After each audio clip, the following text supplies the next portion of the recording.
Veterans Day dinner was supposed to honor my 35 years of service.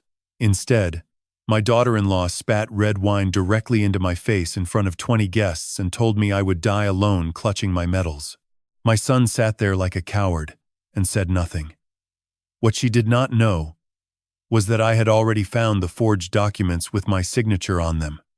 She had been selling my family's home without my consent. So I did what any colonel would do when the enemy breaches the perimeter. I declared war. Thank you for being here and staying with me through this story.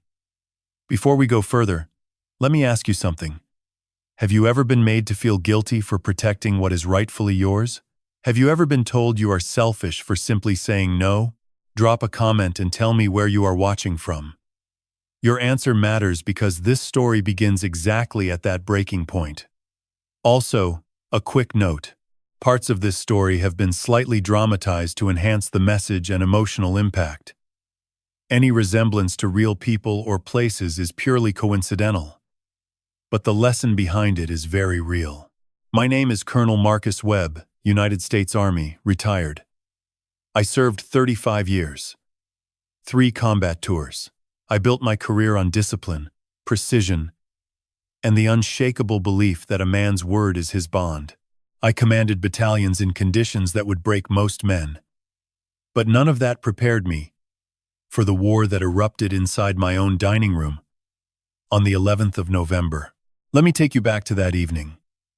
My colonial estate in Richmond, Virginia, has stood for 4 generations. My great-grandfather built the foundation in 1922. My grandfather added the east wing. My father planted the oak trees that now tower over the front lawn like sentinels. It is not just a house. It is a monument to a family that built something from nothing. That night, the dining room was set for 20 guests. Crystal glasses caught the chandelier light. The table was draped in white linen that my late wife Margaret had embroidered decades ago. The guests were old military friends, neighbors, and family. It was Veterans Day. The one evening I allow myself to feel proud. I stood at the head of the table and raised my glass. I spoke briefly about service, sacrifice, and the meaning of home. The applause was warm. I sat down feeling a rare contentment. Then Cassandra stood up. My daughter-in-law rose from her seat wearing a red dress that cost more than my first car. Her smile was wide and practiced. She clinked her glass and announced she had a surprise for the evening. 2 men I had never seen before walked in from the hallway. They wore expensive suits and carried leather portfolios. They were not veterans. They were not neighbors. They were strangers in my home on the most sacred night of my year. Cassandra introduced them as representatives from Dominion Capital Development. She said they had a wonderful opportunity. She said the house was too much for one old man. She said it was time to move forward. She said they were offering $3.8 million. I felt the temperature drop. My old friend Colonel Patterson shifted uncomfortably. The guests sensed it before I did. This was not a surprise. This was an ambush. Cassandra said she and Brandon had been discussing my future. She said they had found a lovely assisted living community outside the city. She said I should be grateful. I looked at my son. Brandon sat 3 chairs away staring at his plate. He would not meet my eyes. His jaw was tight. He knew this was coming and said nothing. He let her stage this in front of my friends. In my house. On my night. I set my glass down. I said one word. No. The silence was absolute. 20 people held their breath. Cassandra's smile cracked at the edges. In 3 years of living under my roof rent-free, she had never heard me say it with such finality. She tried again. She said I was not thinking clearly. She said the stress was affecting my judgment. She said this was for my own good. I stood up. My chair scraped against the hardwood. I told her, this house has stood for 4 generations and will stand for 4 more. No one is selling it. No one is moving me, and these men need to leave immediately. The developers closed their portfolios and moved toward the door.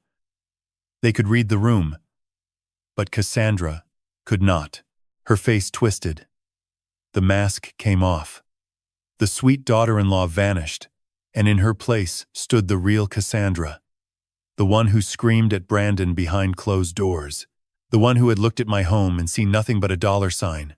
She grabbed her wine glass full of Cabernet, dark and red as Venus blood. She leaned across the table and expelled a mouthful of red wine directly into my face. It hit my eyes, my nose, my mouth. It ran down my chin and soaked the collar of my dress uniform shirt, the one I wore every Veterans Day with my ribbons pinned above the heart. Then she screamed, "You will die alone in this house, old man. You will die clutching your stupid medals while the world moves on without you. You are selfish, you are pathetic, and you are finished." I did not move. I did not wipe my face. I let the wine drip. I let every person in that room see what she had done. Then I looked at Brandon, my firstborn, the boy I carried on my shoulders at parades. He was staring at the tablecloth. He said nothing. He did not stand up. He did not defend me. I turned back to Cassandra. She was breathing hard, looking triumphant. She had no idea what she had just lost. I spoke calmly. My voice carried the quiet authority of a man who has commanded thousands. "You just made the worst tactical error of your life." I turned and walked out. My footsteps were measured on the hardwood floor. Behind me I heard shocked murmurs, chairs scraping, someone whispering, "Oh my God." I did not look back. I walked toward my study at the end of the hall where the safe was waiting, where the evidence was waiting, where the war was waiting to begin. The study smelled of old leather and pipe tobacco, a scent my father left behind 30 years ago that no amount of cleaning could erase. I closed the door behind me and turned the deadbolt. The murmur of confused guests faded into nothing. I did not need their sympathy. I needed my safe. I crossed the room in 4 strides. Behind the portrait of Margaret that hung above the fireplace was a steel plate set into the brick wall. I lifted the painting off its hooks and set it gently on the floor. The combination lock was military grade, 12 digits. I spun the dial with practiced ease. The mechanism clicked open with a sound like a rifle bolt sliding home. Inside was a manila folder 3 inches thick. I had been building it for 6 months. Every document, every photograph, every receipt, every piece of communication that proved my son and his wife were not caretakers. They were predators. Let me be clear about something. When Cassandra stood up tonight and announced the sale of my home, she thought she was ambushing me. She believed she held the element of surprise. She was wrong. I had known about her scheme for half a year. Tonight was not her ambush. It was mine. I needed her to show her true face in front of witnesses. I needed a public act of aggression that would justify what comes next. She delivered it perfectly. 6 months ago, I was sitting in this very chair when the mail arrived. Most of it was ordinary. Bills, magazines, a letter from the Veterans Affairs Office. But one envelope caught my eye. It was addressed to the homeowner of this property, but it bore a company logo I had never seen. Dominion Capital Development. The letter inside was brief and professional. It referenced a pending property acquisition and asked to confirm the closing date for the following spring. I had not listed my home for sale. I had not spoken to any developer. I had not signed any agreement. Yet someone had initiated a transaction involving my property without my knowledge or consent. A lesser man might have panicked. A lesser man might have confronted his family immediately, screaming and demanding answers. But I am not a lesser man. I am an engineer of military fortifications. I understand that the first sign of enemy activity is not the time to attack. It is the time to observe, to gather intelligence, to map the battlefield before committing forces. I said nothing. I watched. I waited. Over the following weeks, I noticed patterns. Cassandra began receiving calls she would take in the backyard, pacing along the fence line where she thought no one could hear. Brandon started avoiding me at breakfast, burying his face in his phone whenever I entered the kitchen. Mail began disappearing from the box before I could reach it. Small things, invisible to anyone not trained to detect them. I hired a man I trusted. Sergeant First Class Delgado, retired. We served together in military intelligence 20 years ago. He was the best reconnaissance operative I had ever worked with. Quiet, methodical, relentless. I gave him one objective: find out what they are doing with my house. It took Delgado 3 weeks. He returned with a folder that made my blood run cold. Cassandra had forged my signature on a sale agreement. The document was notarized by a woman named Gloria Finch, a personal friend of Cassandra, who was not a licensed notary in the state of Virginia. The agreement listed the sale price at $3.8 million, roughly $1 million below actual market value. The buyer was Dominion Capital, represented by a man named Victor Haynes. I held the forged document in my hands. I studied my own signature, replicated in careful strokes by someone who had practiced it. It was close. It would fool a clerk. It would not fool a forensic handwriting analyst, but it did not need to. In real estate transactions, a notarized signature is presumed authentic unless challenged. If I had not intercepted that letter, the sale would have closed in silence. I would have come home one day to find my locks changed and a legal notice taped to my own front door. My son knew. That was the part that broke something inside me. Brandon was not an innocent bystander manipulated by a clever wife. Delgado found emails between Brandon and Victor Haynes discussing the timeline. Brandon wrote that he would keep me distracted. He wrote that the old man trusts me. He wrote that by the time I figured it out, it would be too late to reverse. The old man trusts me. 5 words that carried the weight of a lifetime of love thrown into a furnace. I should tell you about Brandon. He is 38 years old. He has a degree in business administration that I paid for. 2 years ago, he was terminated from his position at a logistics firm.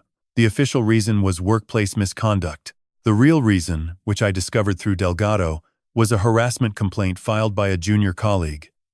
Brandon told me he had been laid off due to restructuring. He told me he needed time to find something new. He asked to move back home temporarily. I said yes. What father would not? Cassandra came with him. She was a licensed real estate agent, though she had not closed a sale in over a year. She was charming, attentive, and endlessly flattering. She called me Dad. She cooked Sunday dinners. She told me I looked strong for my age. Every word was an investment in a con she had been running since the wedding. For 18 months they lived in my home. They ate my food. They drove my vehicles. They used my credit cards. They contributed nothing.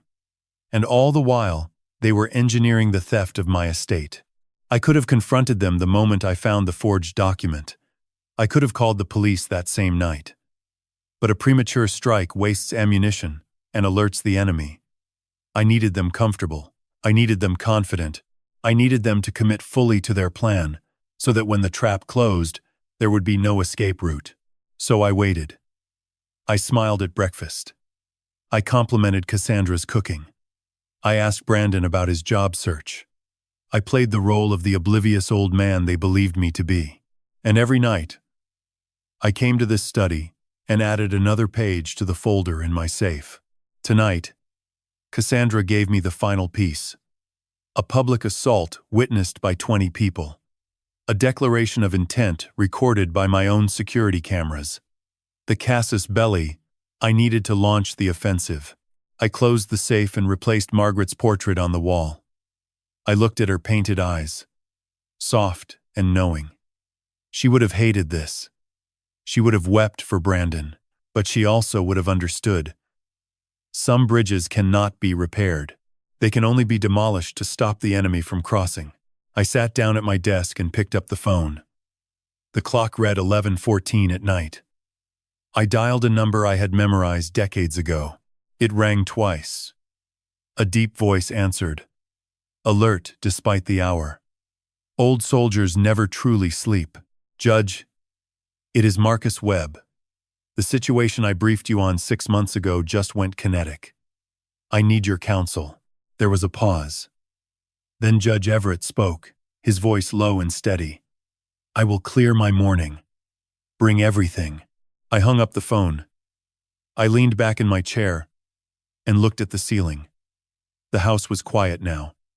The guests were gone. Somewhere above me, Brandon and Cassandra were in their room, probably celebrating what they thought was a successful power play. They thought they had rattled me. They thought the old man would fold by morning. They had no idea that by morning, the first strike would already be in motion. The first rule of military deception is simple. Never let the enemy know you are awake. So when I walked into the kitchen at 6:30 the next morning, I was not a man preparing for war. I was a tired old father making coffee. Cassandra was already at the island, scrolling her phone. She looked up when I entered. I watched her eyes scan my face for anger, for any sign that last night had shaken me. I gave her nothing. I shuffled to the coffee maker, with the slow gait of a man defeated by age. "Good morning," I said. I poured 2 cups and set one in front of her without being asked. She hesitated. Then she smiled that calculating smile. "Good morning, Dad. Listen, about last night. I was emotional. The pregnancy hormones have been making me crazy. There was no pregnancy. I knew that. But I nodded, as if I believed every word." She continued. "I just want what is best for this family. We love you. We just want to take care of you." I sipped my coffee. Then I sighed, long and heavy, designed to sound like surrender. "Maybe you are right," I said. "Maybe this place is too much for me. Let me think about it." The relief on her face was immediate. Her shoulders dropped. She had won. The old man was folding.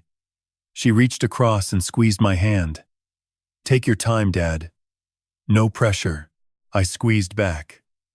Inside, I felt the cold precision of a sniper settling into position.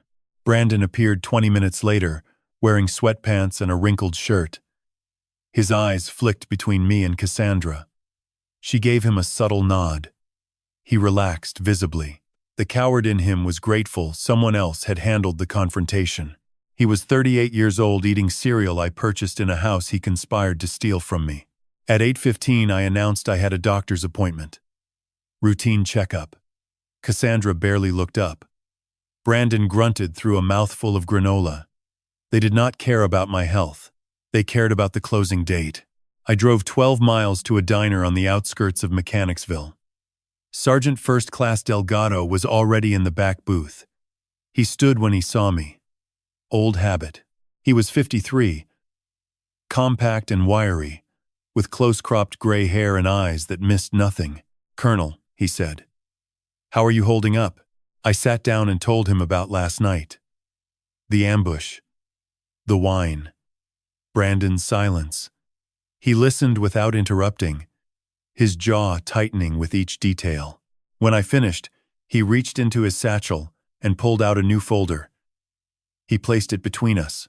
"I have an update on the financial trail," he said, opening to a highlighted page. "The finder's fee was deposited 3 weeks ago. $200,000 wired from Dominion Capital to a Cayman Islands account. The account is registered under a shell company, but I traced the beneficial owner." He looked up. "It is Cassandra. She set up the company last year using her maiden name. $200,000. That was her commission for selling my home out from under me. The closing had not even happened, and she had already collected her blood money. The price of 4 generations, paid in advance." I swallowed the rage. Rage is a luxury a commander cannot afford. "What about Haynes?" I asked. Delgado turned the page. Victor Haynes, age 54, CEO of Dominion Capital. On paper, legitimate developer, specializing in historical property conversion. But I dug deeper. He slid a photograph across the table.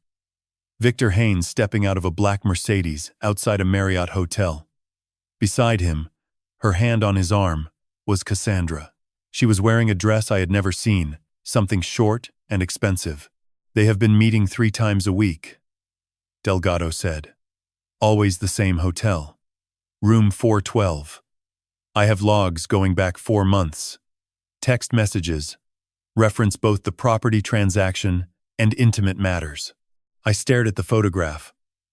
My daughter-in-law was sleeping with the man she was selling my home to. She was betraying my son while simultaneously robbing his father. The efficiency of her cruelty was almost impressive. Does Brandon know? I asked. No indication. He appears to believe the relationship is purely professional. She has him completely compartmentalized. I picked up the photograph. Cassandra was laughing. She looked happy in a way I had never seen at my dinner table. This was the real woman, not the dutiful daughter-in-law. This was a predator at ease with her co-conspirator. I set the photo down and drank my coffee. Bitter and perfect. What about other victims? I asked. Delgado nodded. I have confirmed at least 2 other properties in Virginia where Haynes used the same playbook. Elderly owners. Inside accomplice. Below market price. Full details within the week. I stood up and dropped a bill on the table. Keep the surveillance tight on the Marriott, I said. Document everything. Dates, times, photographs. When this goes to court, I want the judge to see exactly who she is and what she has been doing in room 412 while my son sits home believing she loves him. Understood, Colonel. And the timeline? I buttoned my jacket. 3 weeks until closing. But we were not going to wait that long. D-Day in 12 days, I said. Radio silence until I give the signal. I walked out into the morning sun. The air was cold and clean.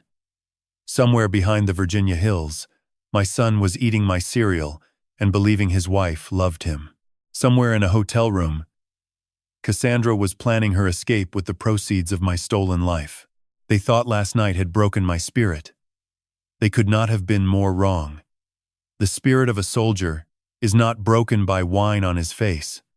It is forged by it. A forged signature is not just a crime. In military terms, it is an act of war. It is the seizure of sovereign territory through deception. My territory, my name, my legacy, and the penalty for that kind of aggression is total annihilation. 2 days after the diner meeting with Delgado, I sat in the office of Helen Cho. Her firm occupied the 14th floor of a glass tower in downtown Richmond. The view looked out over the James River. But Helen was not the type to admire scenery. She was the type to read contracts until her eyes bled and find the one comma that could destroy an opponent. Helen was 51. Korean American. Stanford Law. She specialized in property litigation and had a reputation in Virginia legal circles as someone you hired when you wanted to win ugly. She wore a charcoal suit and no jewelry except a simple watch. Her desk was immaculate. 3 monitors glowed with legal databases. She had been my attorney for property matters for 8 years, and I trusted her completely. I placed the folder on her desk. She opened it without a word and began reading. I watched her face. Helen had excellent control, but I caught the slight widening of her eyes when she reached the forged signature page. She held it up to the light, as if she could see the lie embedded in the ink. "This is not your handwriting," she said. It was not a question. "No," I confirmed. "It is an approximation. Good enough to fool a county clerk, but not a forensic analyst." She set it down and turned to the notarization page. "Gloria Finch. I ran a preliminary check this morning after you sent the file. Gloria Finch is not a licensed notary in the Commonwealth of Virginia. Her commission expired 2 years ago and was never renewed. This notarization is invalid on its face." She turned another page. The sale agreement itself. She read silently for 2 minutes, her pen hovering, occasionally underlining a phrase. "The price is suspicious," she said finally. $3.8 million for a property assessed. Combined with the forged signature and the invalid notarization, we have a strong case for criminal referral. She leaned back in her chair and looked at me directly. Colonel, let me be specific about what we are dealing with. Your daughter-in-law has committed felony forgery in the first degree under Virginia Code. That carries up to 10 years. The invalid notarization constitutes fraud upon a public registry. If this sale closes and funds are wired across state lines, which they will be since Dominion Capital is incorporated in Delaware, we cross into federal territory. Wire fraud. Conspiracy to commit wire fraud. Potential RICO implications if Haynes has done this before. He has, I said. At least 2 other families. Helen's eyes sharpened. She pulled a legal pad toward her and began writing rapidly. Then, we are not just stopping a sale, she said. We are dismantling a criminal enterprise. She looked up from her notes. How much time do we have? 3 weeks until closing, I said. The documents are sitting with the title company awaiting final signatures and fund transfer. Helen nodded slowly. She tapped her pen against the pad. Here is my assessment, Colonel. We can file an emergency injunction today. We can freeze the transaction within 24 hours. But, she paused. I waited. But if we move now, we tip our hand. Cassandra will know you found the forgery. She will destroy evidence. She will delete communications. She will coach Haynes on what to say. By the time this reaches a courtroom, it becomes your word against hers. A family dispute over property rights. Messy. Uncertain, I understood immediately. In military operations, a premature assault sacrifices the element of surprise and allows the enemy to consolidate defenses. The same principle applied here. What do you recommend? I asked. Helen stood up and walked to the window. She looked out at the river for a moment, then turned back to me. We let them continue, she said. We let them believe the closing is proceeding normally. We let Cassandra communicate freely with Haynes. We let them generate more evidence. Every email, every text, every meeting at that hotel room is another nail in their coffin. She walked back to her desk and sat on the edge. Meanwhile, I prepare everything in parallel. The injunction, the criminal complaint, the civil suit, the forensic handwriting analysis. We file everything simultaneously on the same day. A coordinated strike that hits them from every direction at once. By the time they realize what happened, they are already buried. I looked at her. She was speaking my language. Coordinated. Simultaneous. Overwhelming force, applied at the decisive point. When? I asked. Helen calculated. I need 10 days to prepare the filings and secure the forensic report. That gives us an 11-day window before closing. I nodded. Delgado's timeline aligned. D-Day in 12 days. Helen's preparation needed 10. The margins were tight, but I had operated on tighter margins in actual combat zones. One more thing, I said. I pulled out the photograph of Cassandra and Victor at the Marriott. I placed it on her desk. Helen looked at it. Her expression did not change, but I saw the slight curl at the corner of her mouth. The affair, she said. This is useful, not for the criminal case directly, but for the civil proceedings. It establishes motive, conspiracy, and the personal relationship between the inside actor and the buyer. It also destroys her credibility as a witness if she tries to claim she was acting in the family's best interest. She picked up the photo and slid it into the folder. I will subpoena the hotel records, she said. Credit card receipts, security footage, room service logs. By the time I am done, we will know what she ordered for breakfast on every single visit. I stood up. I buttoned my jacket. Helen extended her hand and I shook it.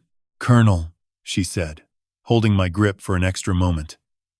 In 20 years of practice, I have never had a client walk in with a case this thoroughly prepared. Whatever you were doing before you retired, the Army lost a hell of an intelligence officer. I was not intelligence, I said. I was combat engineering. We build things that do not break. And when something threatens the structure, we demolish it. She smiled. Then let us demolish them. 10 days, Colonel. I will have everything ready. I walked out of her office and took the elevator down to the parking garage. The fluorescent lights buzzed overhead. I sat in my car for a moment, hands on the steering wheel. 3 weeks until they tried to steal my home. 10 days until we were ready to strike. The window was narrow, but it was sufficient. I started the engine. I thought of Cassandra at my kitchen island that morning, squeezing my hand, calling me Dad. I thought of the $200,000 sitting in her secret account. I thought of room 412. In combat engineering, we have a term for a structure that has been compromised beyond repair. We call it condemned. You do not try to fix a condemned structure. You bring it down in a controlled demolition, so it does not collapse and kill everyone inside. My family was condemned. And in 10 days, I was going to bring it down. Every successful siege requires intelligence from inside the fortress. I had mine. She had been living 2 hours away in Norfolk, waiting for my signal. And they never once suspected her. My daughter Olivia arrived on Saturday afternoon. She pulled into the driveway in her sensible Honda, wearing jeans and a cardigan, carrying a casserole dish covered in foil. To anyone watching, she was a dutiful daughter visiting her aging father for the weekend. Nothing more. Olivia was 35. She worked as a registered nurse at Centara, Norfolk General. She had her mother's eyes, dark, brown, and warm, and her mother's quiet strength. Of my 2 children, Olivia was the one who inherited my discipline. She paid her own bills. She earned her own way. She never asked me for money she did not need, and she never stayed longer than she was welcome. She was also the one person in my family who Cassandra could not control. From the moment Cassandra entered our lives, Olivia had seen through her. She told me once, 2 years ago, that Cassandra reminded her of the patients she saw in the psychiatric ward, the ones who could cry on command, the ones who performed emotions like actors reading from a script. I had dismissed her concern at the time. I told her to give Cassandra a chance. I was wrong. Olivia was right. Daughters often are. When Olivia walked through the front door, Cassandra was in the living room. The temperature shifted immediately. Cassandra's smile tightened. She stood up and offered a stiff hug. Olivia. What a surprise. Brandon did not tell me you were coming. That is because Brandon does not know, Olivia said pleasantly, setting the casserole on the counter. I just felt like seeing Dad. Is that a problem? Of course not, Cassandra said. Her voice was sweet, but her eyes were calculating. She was trying to determine if this visit was random or deliberate. She could not tell. Olivia's poker face was better than mine. Brandon emerged from the den. He looked startled to see his sister. They exchanged a brief, awkward hug. Their relationship had cooled considerably since he married Cassandra. Olivia had not been invited to their wedding reception dinner. She had not been consulted about their move into my home. She existed on the periphery of Brandon's life because Cassandra preferred it that way. We spent the afternoon performing normalcy. Olivia helped me in the garden. We had dinner together, the 4 of us, around the same table where wine had hit my face 5 days earlier. The stain was still faintly visible on the hardwood beneath my chair. Nobody mentioned it. Cassandra watched Olivia all evening. She laughed too loudly at her own jokes. She touched Brandon's arm possessively whenever Olivia spoke to him. She was marking territory. She did not realize she was being surveilled. At 11 that night, the house fell quiet. Brandon and Cassandra retreated to their room on the 2nd floor. I heard their door close. I heard the television murmur through the walls. I waited 30 minutes until I was certain they were settled. Then I went to the study. Olivia was already there, sitting in the leather chair by the window, her shoes off, a cup of tea in her hands. She looked up when I entered. Her face was serious. I closed the door and turned the lock. What did you find? I asked. Olivia set down her tea. She reached into her cardigan pocket and pulled out a flash drive. I was in their room this afternoon while they were downstairs, she said. Brandon's laptop was open on the desk. Password was taped to the bottom of the keyboard. Brilliant security. I took the flash drive. What is on it? Everything, she said. But there are two things you need to know immediately. She leaned forward. First, Cassandra has been telling Brandon that you have early-stage Alzheimer's. She has been feeding him articles about cognitive decline. She has been pointing out every time you forget a word or misplace your keys as evidence. She has him convinced that you are deteriorating rapidly. I sat down slowly. I had wondered why Brandon seemed so detached.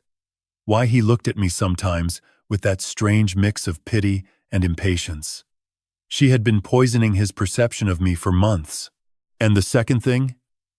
I asked. Olivia's jaw tightened. I found draft documents on their printer queue. Forged physician's notes on stolen letterhead from a Dr. Elliot Graham, a neurologist in Charlottesville.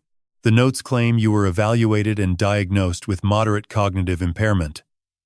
They are backdated to 3 months ago. She paused. Dad, she is building a guardianship case. If the property sale falls through, her backup plan is to have you declared incompetent.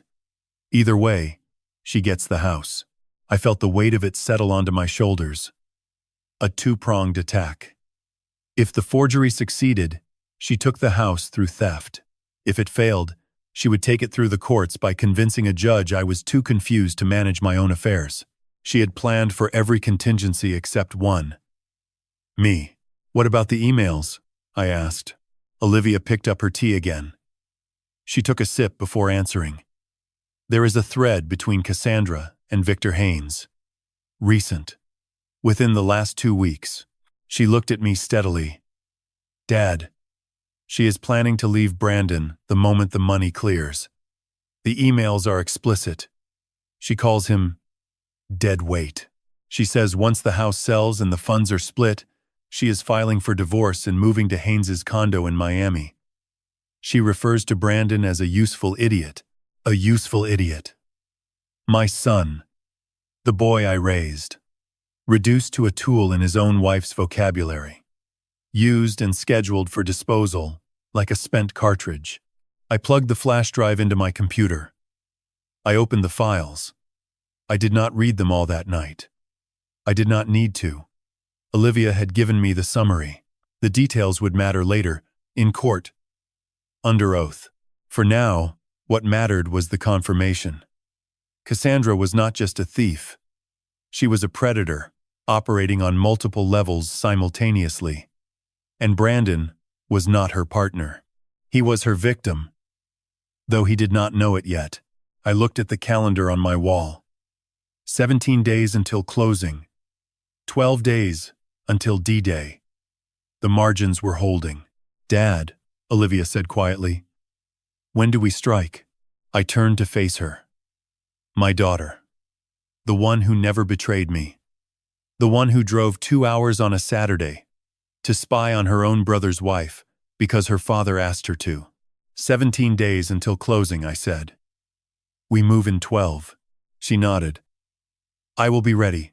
I looked at her for a long moment. She had Margaret's face. Margaret's steady hands. Margaret's courage. You are your mother's daughter, I said. Olivia smiled. And my father's soldier. She stood up and kissed my forehead.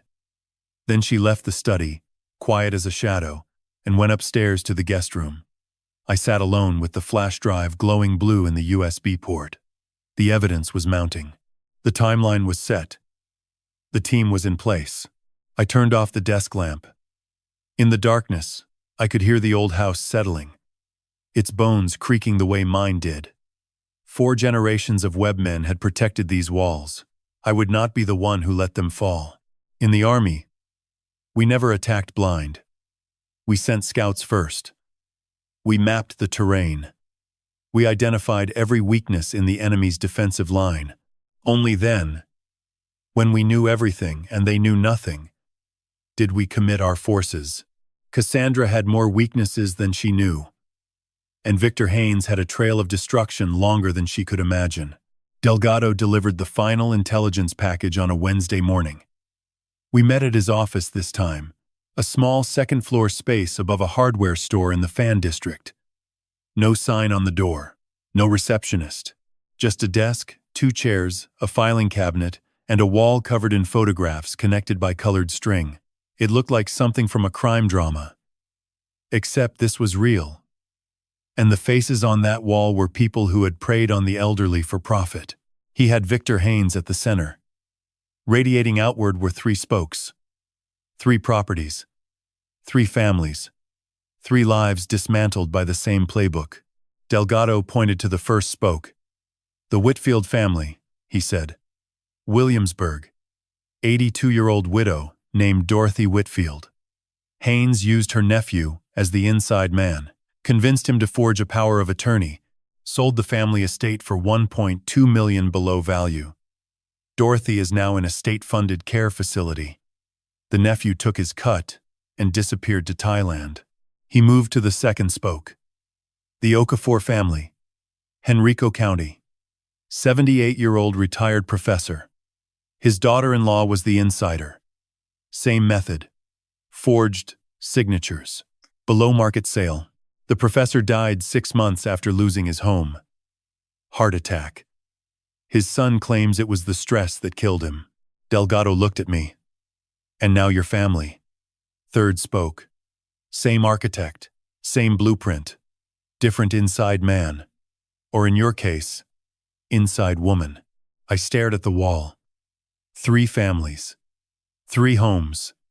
2 of them already gone. If I had not intercepted that letter 6 months ago, my name would be the 4th photograph pinned to that board. My great-grandfather's house would be rubble under a condominium foundation. What about the Cancun connection? I asked. Delgado pulled a printed text exchange from the folder. Recovered from Cassandra's cloud backup through a legal intercept, Helen arranged. The message was dated 9 days ago. Victor to Cassandra. Once we close on the old man's place, we are free. Cancun in January, baby. Then Miami full-time. I already picked out the condo. 2 bedrooms, ocean view. You deserve it after dealing with that family. Cassandra's reply was beneath it. Cannot wait. 3 more weeks of playing house, and then I never have to see any of them again. Brandon still thinks I love him. The idiot actually bought me flowers yesterday. I read it twice. The contempt in her words was total. She was not conflicted. She was not torn. She was a professional grifter counting down the days until payday. I set the printout down. I had seen enough. The intelligence was complete. It was time to plan the assault. That afternoon I convened what I called the War Council. Helen chose conference room on the 14th floor. 4 people around a mahogany table. Me, Helen, Delgado, and Judge Everett. Judge Raymond Everett was 74 years old. We had served together at Fort Bragg in the early 80s. He went on to a distinguished career in federal law, eventually sitting on the 4th Circuit Court of Appeals before retiring 5 years ago. He was not my attorney. He was not going to hear the case. He was there in an advisory capacity only, as a friend who understood both the legal system and the art of war. Helen opened with the legal assessment. She had spent 8 days preparing. Her filings were ready. She walked us through the architecture of the attack. Prong 1, she said, clicking to a slide on the screen. Emergency injunction filed with the Richmond Circuit Court to freeze the property transaction. This stops the closing dead. Prong 2, criminal complaint filed with the Commonwealth's attorney for felony forgery, conspiracy to commit fraud, and obtaining money by false pretenses. This triggers an investigation and potential arrest warrants. Prong 3, civil suit against Dominion Capital and Victor Haynes personally for fraud, elder exploitation, and conspiracy. This opens the door to discovery, depositions, and financial forensics. She looked around the table. All 3 prongs file simultaneously. Same morning. Same hour if possible. By the time Cassandra checks her phone at lunch, Her world is already on fire. Judge Everett nodded slowly. He had been reviewing the evidence binder Helen provided. This is airtight, he said. The forgery alone is sufficient for criminal prosecution. The pattern evidence from the other victims elevates this to organized fraud. If the Commonwealth's attorney has any backbone, he will pursue RICO charges. He turned to me. Marcus, one thing concerns me. Your son. If Brandon was aware of the forgery, he is an accessory. The emails suggest knowledge. Are you prepared for the possibility that he faces charges as well? The room went quiet. Helen looked at me. Delgado studied his hands. They all knew this was the question I had been avoiding. I sat with it for a moment. I thought of Brandon at 38. Eating cereal in my kitchen. Too weak to meet my eyes. A man hollowed out by a woman who called him a useful idiot in private while kissing him in public. If the evidence implicates him, I said, then the evidence implicates him. I will not shield him from the consequences of his choices. But I believe he is more pawn than player. The prosecution can determine the degree of his involvement. Judge Everett nodded. Fair enough. Helen moved to the timeline. D-Day is in 4 days, she said. Friday morning. Court opens at 9. I have a judge assigned for the injunction hearing. I have a meeting with the Commonwealth's attorney at 10. Delgado will deliver the criminal evidence package simultaneously. She looked at each of us in turn. After Friday, there is no going back. They will know everything. They will lawyer up. They will try to destroy evidence. But by then it will not matter because we will already have copies of everything they could possibly delete. I stood up. I placed both hands flat on the table and looked at my team. 3 people I trusted with my life. 3 people who had given weeks of their time to protect an old man's home from thieves. Everyone knows their role, I said. Radio silence until Friday. No communication that could be intercepted. No meetings that could be observed. We go dark until hour. Delgado nodded. Helen closed her laptop. Judge Everett shook my hand with the grip of a man who had stood beside me under fire 40 years ago. The room emptied. I stayed behind for a moment. I walked to the window and looked out at Richmond, spread below me. Somewhere in that city, Cassandra was shopping with my son's credit card. Dreaming of Cancun. Somewhere Victor Haynes was reviewing blueprints for the condominiums he planned to build on my family's grave. 4 days. Then the earth would open beneath their feet. I picked up my briefcase. On top of the papers inside was the photograph of Brandon as a boy, the one I had carried in the folder since the beginning. He was 8 years old in the picture, grinning, holding a hammer I had given him, standing next to a birdhouse we built together in the garage. I looked at that boy's face. I am sorry, son, I whispered, but you chose the wrong side of this war. And in 4 days, there will be no middle ground left to stand on. Friday. 0900 hours. The first shot was fired before Cassandra finished her morning coffee. I was not at home when it happened. I was sitting in my sedan in the parking garage beneath Helen Cho's office building, listening to the operation unfold through a series of timed phone calls. Each call was a checkpoint. Each checkpoint confirmed that another piece of the trap had locked into place. At 9:02, Helen's paralegal walked through the doors of the Richmond Circuit Court and filed the emergency injunction. The clerk stamped it, assigned a docket number, and forwarded it to the duty judge. By 9:20, the order was signed. The property transaction involving my estate was frozen. No transfer of deed, no release of funds, no closing. The title company received the notice electronically at 9:23. Whatever paperwork Cassandra and Victor had been nursing toward completion was now dead on arrival. Helen called me at 9:30. It is done, she said. The transaction is frozen solid. The title company has been notified. Dominion Capital has been notified. Nobody is selling anything. I checked the first box on my mental list. Prong 1 complete.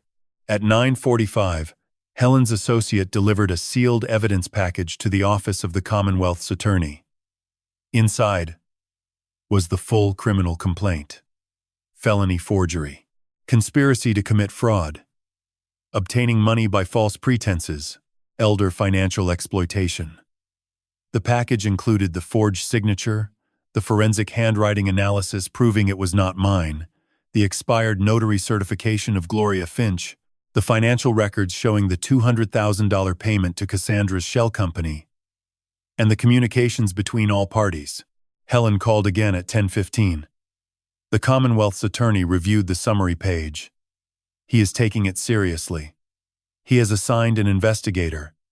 Expect movement within 48 hours. Second box checked.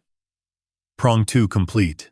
At 10:30, Helen's firm electronically filed the civil complaint in Richmond Circuit Court. Plaintiff: Colonel Marcus Webb, retired.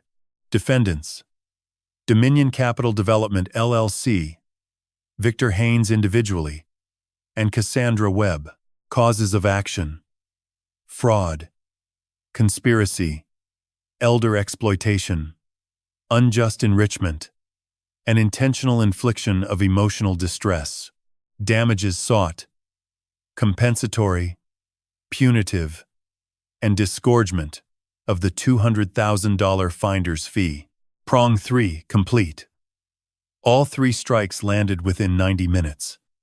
The coordinated assault was executed with the precision I had demanded. Now came the second phase of D-Day. The financial severance. I had timed this deliberately. I wanted the legal filings to process first, so that when Cassandra tried to call a lawyer, the evidence would already be in the system. Untouchable, undeletable, permanent.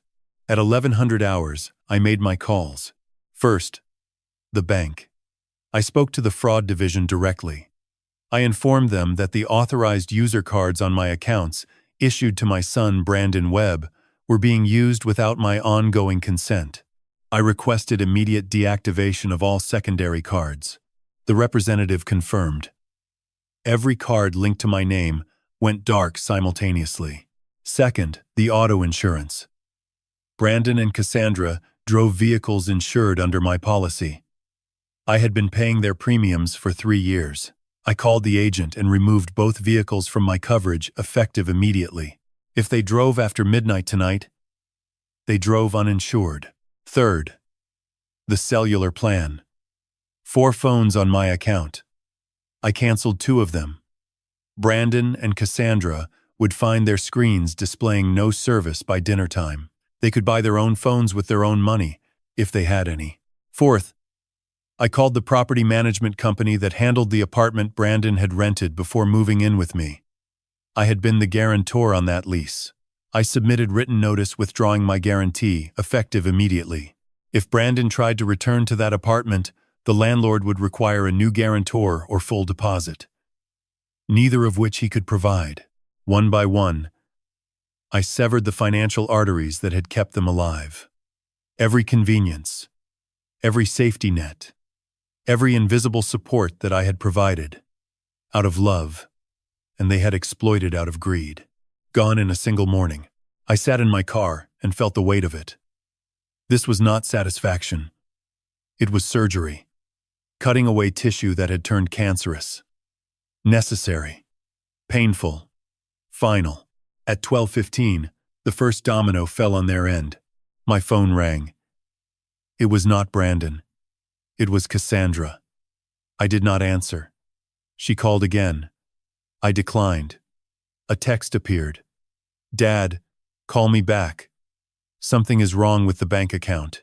I think there has been a fraud alert. She still thought it was an error. She still believed the system was malfunctioning rather than being deliberately dismantled around her. That innocence would last approximately 1 more hour. At 1:30, Victor Haynes received the court notification. I know this because Delgado was monitoring his office from across the street. He reported that at 1:32, Haynes burst out of his office door, phone pressed to his ear, face purple with rage. He paced the sidewalk for 4 minutes, shouting into the device. Then Cassandra's phone rang. Or rather, it would have rung if I had not canceled her service. Which meant Victor had to call the house landline, the landline that rang in my kitchen.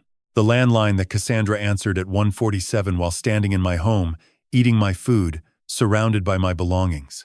I know what she heard because my security system recorded the call through the kitchen microphone.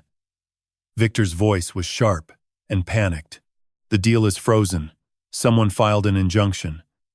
They have everything, Cass. The signatures, the notary, the shell company, everything. Who the hell did you tell?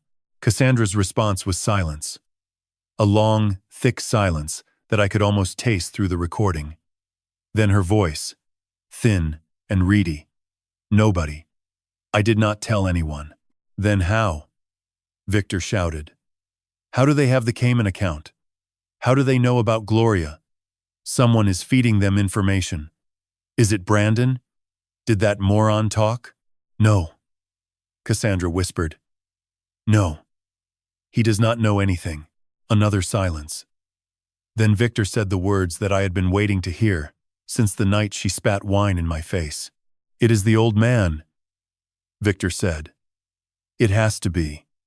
He has been playing us the entire time. Cassandra did not respond. But I imagine her face, drained of color. I imagine her hands began to shake. I imagine she looked around my kitchen, at the coffee maker I had used that morning, at the chair where I sat, and smiled at her, at the home she thought she owned. And I imagine she felt, for the first time in her carefully constructed life, the cold grip of genuine fear. Because she finally understood. The old man was not senile. The old man was not confused. The old man was not folding. The old man had been awake the entire time. And now the old man was coming for everything she had. I returned home at 6 in the evening.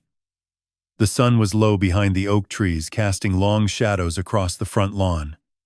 I parked in the driveway and sat for a moment with the engine off. The house was lit from within. I could see movement behind the curtains of the living room. They were pacing. They were waiting. They knew something was wrong, but they did not yet understand the scale of the devastation. I gathered my briefcase from the passenger seat. Inside was a single document. A photocopy of the forged sale agreement with my fabricated signature, highlighted in yellow. I did not need to bring the entire file. I only needed the one page that would tell them the game was over. I walked up the front steps. My shoes clicked against the stone. I unlocked the heavy oak door and stepped inside. The foyer was warm. The grandfather clock ticked steadily in the hallway as it had for 50 years. Everything looked the same, but nothing was. They were in the living room. Both of them. Standing. Cassandra had changed out of her morning clothes into something more composed. She wore a cream blouse and dark slacks. Her hair was pulled back. She looked like a woman preparing for a business meeting. Brandon stood behind her near the fireplace.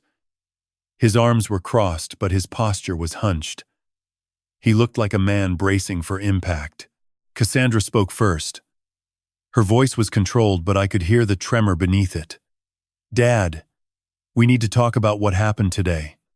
There has been some kind of mistake with the bank. Our cards are not working. My phone is shut off. I think someone has hacked your accounts. She was still trying. Even now, with the walls closing in, she was attempting to maintain the fiction. She was offering me an exit ramp. A chance to pretend this was all a misunderstanding. A chance to go back to being the senile old man she had designed for me. I did not take it. I walked past them without speaking. I went to the dining table and set my briefcase down. I opened it. I removed the single sheet of paper and placed it face up on the polished mahogany surface. Then I straightened up and looked at them both. Come here, I said. My voice was the one I used on the parade ground. It was not a request. They approached the table slowly. Cassandra's eyes went to the document first. I watched her face as recognition struck. The color drained from her skin in real time, starting at her forehead and sliding down like a curtain being drawn. Her lips parted. Her hands gripped the edge of the table. Brandon looked at the paper. He saw the highlight. He saw the signature line. He did not understand immediately because Brandon had always been slow to grasp consequences. But Cassandra understood. She understood completely. "Whose signature is this, Cassandra?" I asked. My voice was level, almost conversational. She did not answer. Her throat worked, but no sound came out. "I will tell you whose it is," I continued. "It is mine, except I did not sign it. Someone forged my name on a $3.8 million sale agreement for this property. Someone hired a woman with an expired notary license to certify it. Someone deposited $200,000 in a shell company in the Cayman Islands as payment for facilitating this theft." I paused. I looked at Brandon. His face had gone gray. He was staring at the document as if it were a snake coiled on the table. I leaned forward slightly. "And as of 9 o'clock this morning, there is an emergency injunction freezing this transaction, a criminal complaint on file with the Commonwealth's attorney, and a civil suit naming you, Cassandra, as a defendant alongside Victor Haynes and Dominion Capital." Cassandra flinched at Victor's name. Not because I knew about the company, but because I said his first name. Victor. Not Mr. Haynes.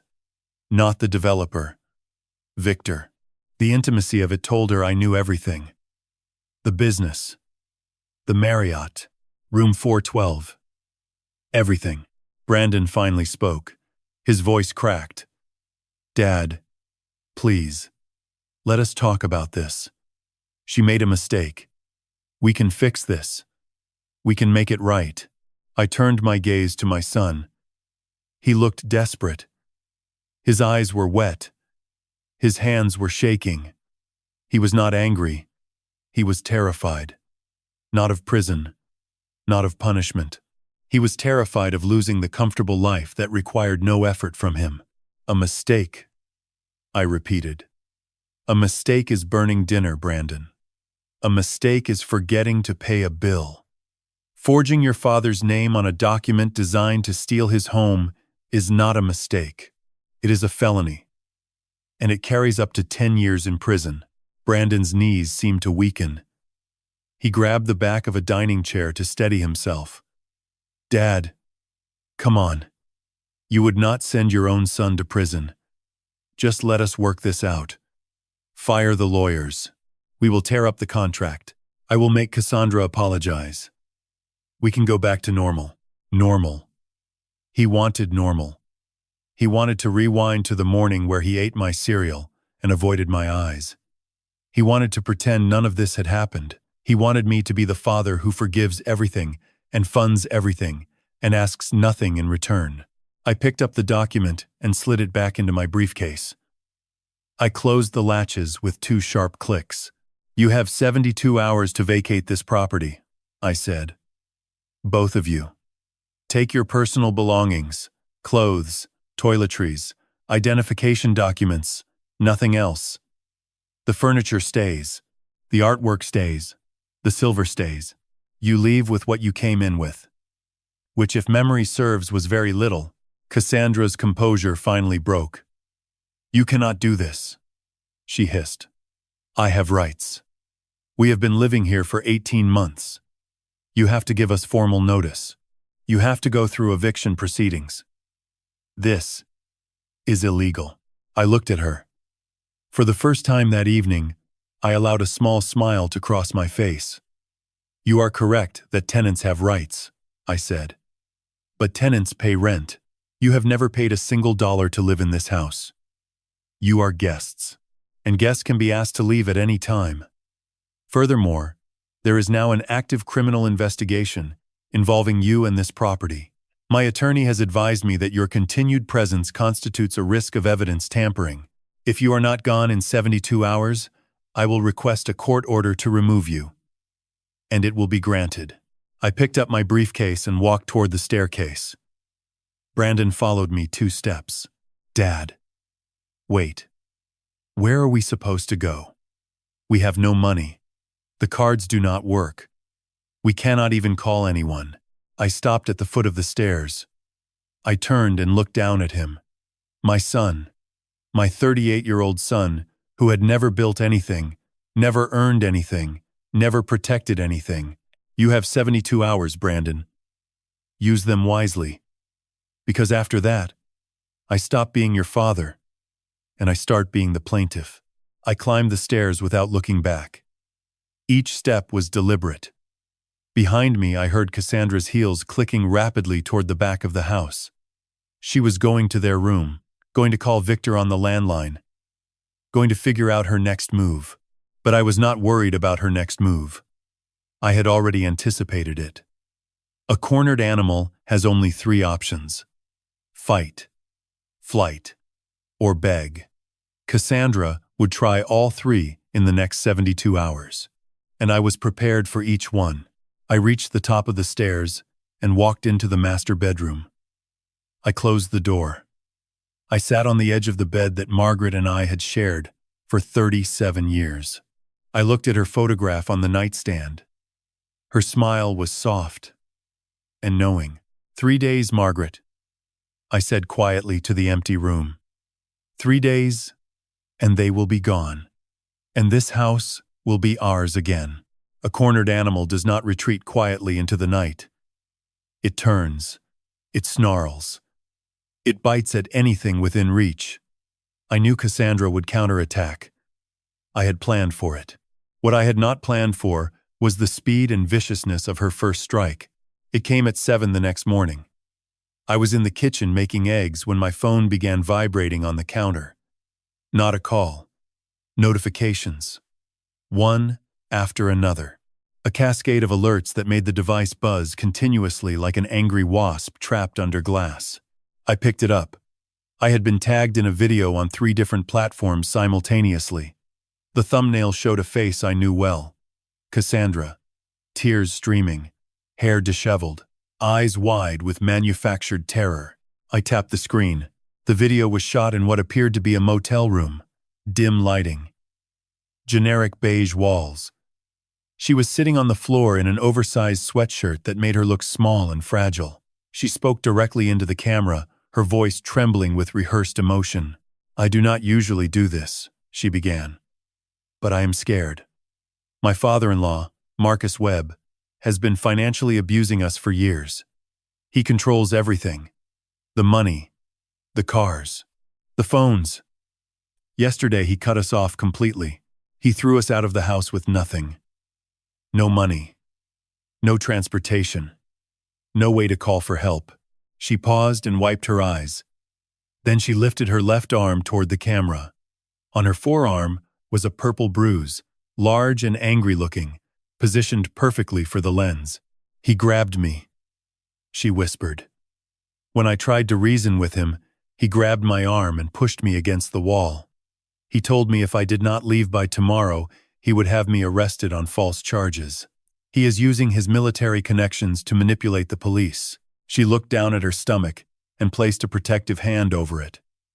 The implication was clear, even without words. "I am terrified for my safety," she continued. "Brandon is terrified. We have nowhere to go. If anyone can help us, please. This man is dangerous. He has money and power, and he is using both to destroy our lives." The video ended. I set my phone down and returned to my eggs. I cracked another into the pan. The yolk spread bright yellow against the black iron. I was not surprised. I was not angry. I was clinical. I had seen the bruise. I knew exactly what it was. 3 weeks ago, Cassandra had purchased a contour palette from a department store using my credit card. The receipt was in my files. The same brand was in the upstairs bathroom cabinet right now. She had painted that bruise the same way she painted her cheekbones every morning. Theatrical makeup applied by someone who watched too many crime dramas. I checked the view count. 40,000 and climbing. By noon it would double. The comments were already a flood of rage directed at me. "Monster. Someone call the police on him. Drop the address. We will handle this. Rich men always get away with it. Protect this woman." They did not know me. They did not know that I had built schools. They did not know that I had served their country for 35 years. They saw a crying woman and an accused old man, and they chose their side in 60 seconds. My phone rang. "Brandon." I let it ring 4 times before answering. I said nothing. I just listened. Dad. Brandon's voice was breathless. Urgent. Have you seen the video? I have. It is getting out of control. People are angry. Really angry. I am getting messages from people who want to come to the house. This is dangerous, Dad. His voice shifted. The concern curdled into something harder. Something rehearsed. You need to fix this. Drop the charges. Drop the injunction. Let us come back, and we can take the video down. Cassandra will post a follow-up saying it was a misunderstanding. That is the only way to stop this. There it was. The extortion. Wrapped in the language of concern but naked in its intent. Create the threat. Then offer protection from the threat. A classic shakedown. And if I do not? I asked calmly. Brandon paused. Then his voice hardened fully. We will go to every news station in Richmond. We will tell them, you are a violent, senile old man who abuses his family. We will tell them your military record is fake. We will make your life hell until you give us what we want. I let the silence stretch. I wanted every word on the recording. Then I spoke. Is that a threat, son? It is a promise. He said. I see. And that bruise on Cassandra's arm, did she paint it herself? Or did you help her? Silence. A long, damning silence. Then Brandon scrambled. Dad, do not be like that. Does it matter? The internet thinks it is real. That is what counts. You are an old man, living alone. Do you really want to fight the whole world? I let him talk. I let him dig. Every word was another shovel of dirt on his own grave. You are right about one thing, Brandon, I said when he finished. I am an old man, but I am not alone. I have the truth. And truth does not need 80,000 views to be valid. It just needs a courtroom. Dad, wait. Just think about it. Please. I hung up. I blocked his number. I stood in my kitchen. The eggs were cold. The morning sun was streaming through the windows. Outside, I could see Mrs. Patterson walking her terrier past my mailbox. She glanced at the house. Then she crossed to the other side of the street. She had seen the video. 20 years of friendship. 20 years of borrowed sugar and shared holidays and waving from the driveway. Erased by a 60-second performance from a woman she had met twice. I watched her disappear around the corner and felt nothing. Not anger, not hurt, just a cold notation in my mental file. Another casualty of war. I sat down at my desk and opened my laptop. I pulled up the video and studied it frame by frame. I zoomed in on the bruise. The edges were too uniform. The coloring was too even. Real bruises are messy, irregular, with yellow-green gradients at the margins. This was a solid purple oval. Stage, makeup. I opened my email and composed a message to Helen Cho. She is perjuring herself publicly. Social media video claiming physical abuse. Fabricated bruise using cosmetics. 80,000 views and climbing. Do not respond yet. Do not release our evidence. Let her continue. The higher she climbs on this lie, the more catastrophic the fall when we show the truth. Let her file a police report based on this fiction. Let her testify under oath. Let her commit fully. I hit send. I leaned back in my chair and looked at the ceiling. They thought shame would break me. They thought that social pressure would accomplish what legal maneuvering could not. They believed I cared more about what Mrs. Patterson thought of me than about the truth. They were wrong. I had been called worse things by better men in places far more dangerous than the internet. I had been shot at, mortared, and ambushed. A viral video from a woman with contour makeup was not going to crack a foundation that 40 years of military service had poured. Let them rage. Let the comments pile up. Let Cassandra climb her mountain of lies. I would be waiting at the bottom with the camera footage, the medical impossibilities, and the patience of a man who has survived worse. The system came knocking 48 hours after the video went viral. Not the police. Something worse. I was pouring my second cup of coffee Wednesday morning when a silver sedan pulled into the driveway. The man who stepped out wore a gray suit that hung slightly loose at the shoulders and carried a leather portfolio under his left arm. He moved with the cautious efficiency of someone trained to observe before speaking. I recognized the type immediately. Government. Mid-level. Dangerous in the quiet way that bureaucracy can be dangerous. I opened the front door before he reached the porch steps. "Colonel Marcus Webb?" he asked, extending a hand. "Daniel Garrison, Adult Protective Services. I have an emergency petition that requires your cooperation this morning." I shook his hand firmly and invited him inside. We sat in the dining room beneath Margaret's watercolor landscape. Garrison placed the portfolio on the table, opened it, and slid a 6-page document toward me. The petition had been filed by Brandon Webb and his attorney, a man named Curtis Veal, whose name I did not recognize. The allegations read like a screenplay written by someone who had never met me. Sudden cognitive decline. Paranoid delusions regarding family members. Financial erraticism, including the hiring of private investigators without rational cause. Aggressive behavior culminating in the forced eviction of a pregnant daughter-in-law during winter. A stated belief that his family is conspiring to steal his property, consistent with early-onset dementia or paranoid disorder. Garrison watched my face as I read. He was measuring my reaction the way a medic checks pupils after a blast. I finished the document, set it down with both palms flat on the table, and looked directly at him. "Mr. Garrison, I anticipated this petition approximately 72 hours ago. I have prepared a response. Would you prefer documents first, or would you like me to address each allegation verbally?" He blinked once. That was enough to tell me he had expected confusion, perhaps anger. Instead, he received a briefing. He gestured for documents. I stood, walked to the study, and returned with a manila envelope containing 4 items arranged in order of evidentiary weight. The first was a letter from Dr. Raymond Ellis, my primary physician of 12 years. It confirmed a comprehensive physical examination completed 9 days prior, including a Montreal cognitive assessment and a mini mental state examination. My scores placed me in the 97th percentile for my age group. Dr. Ellis noted no signs of cognitive impairment, confusion, memory loss, or behavioral irregularity. He added a personal observation that I was among the most mentally acute patients in his practice. Garrison read the letter twice. He placed it to his left. The second item was a small plastic evidence bag containing a button-sized wireless camera.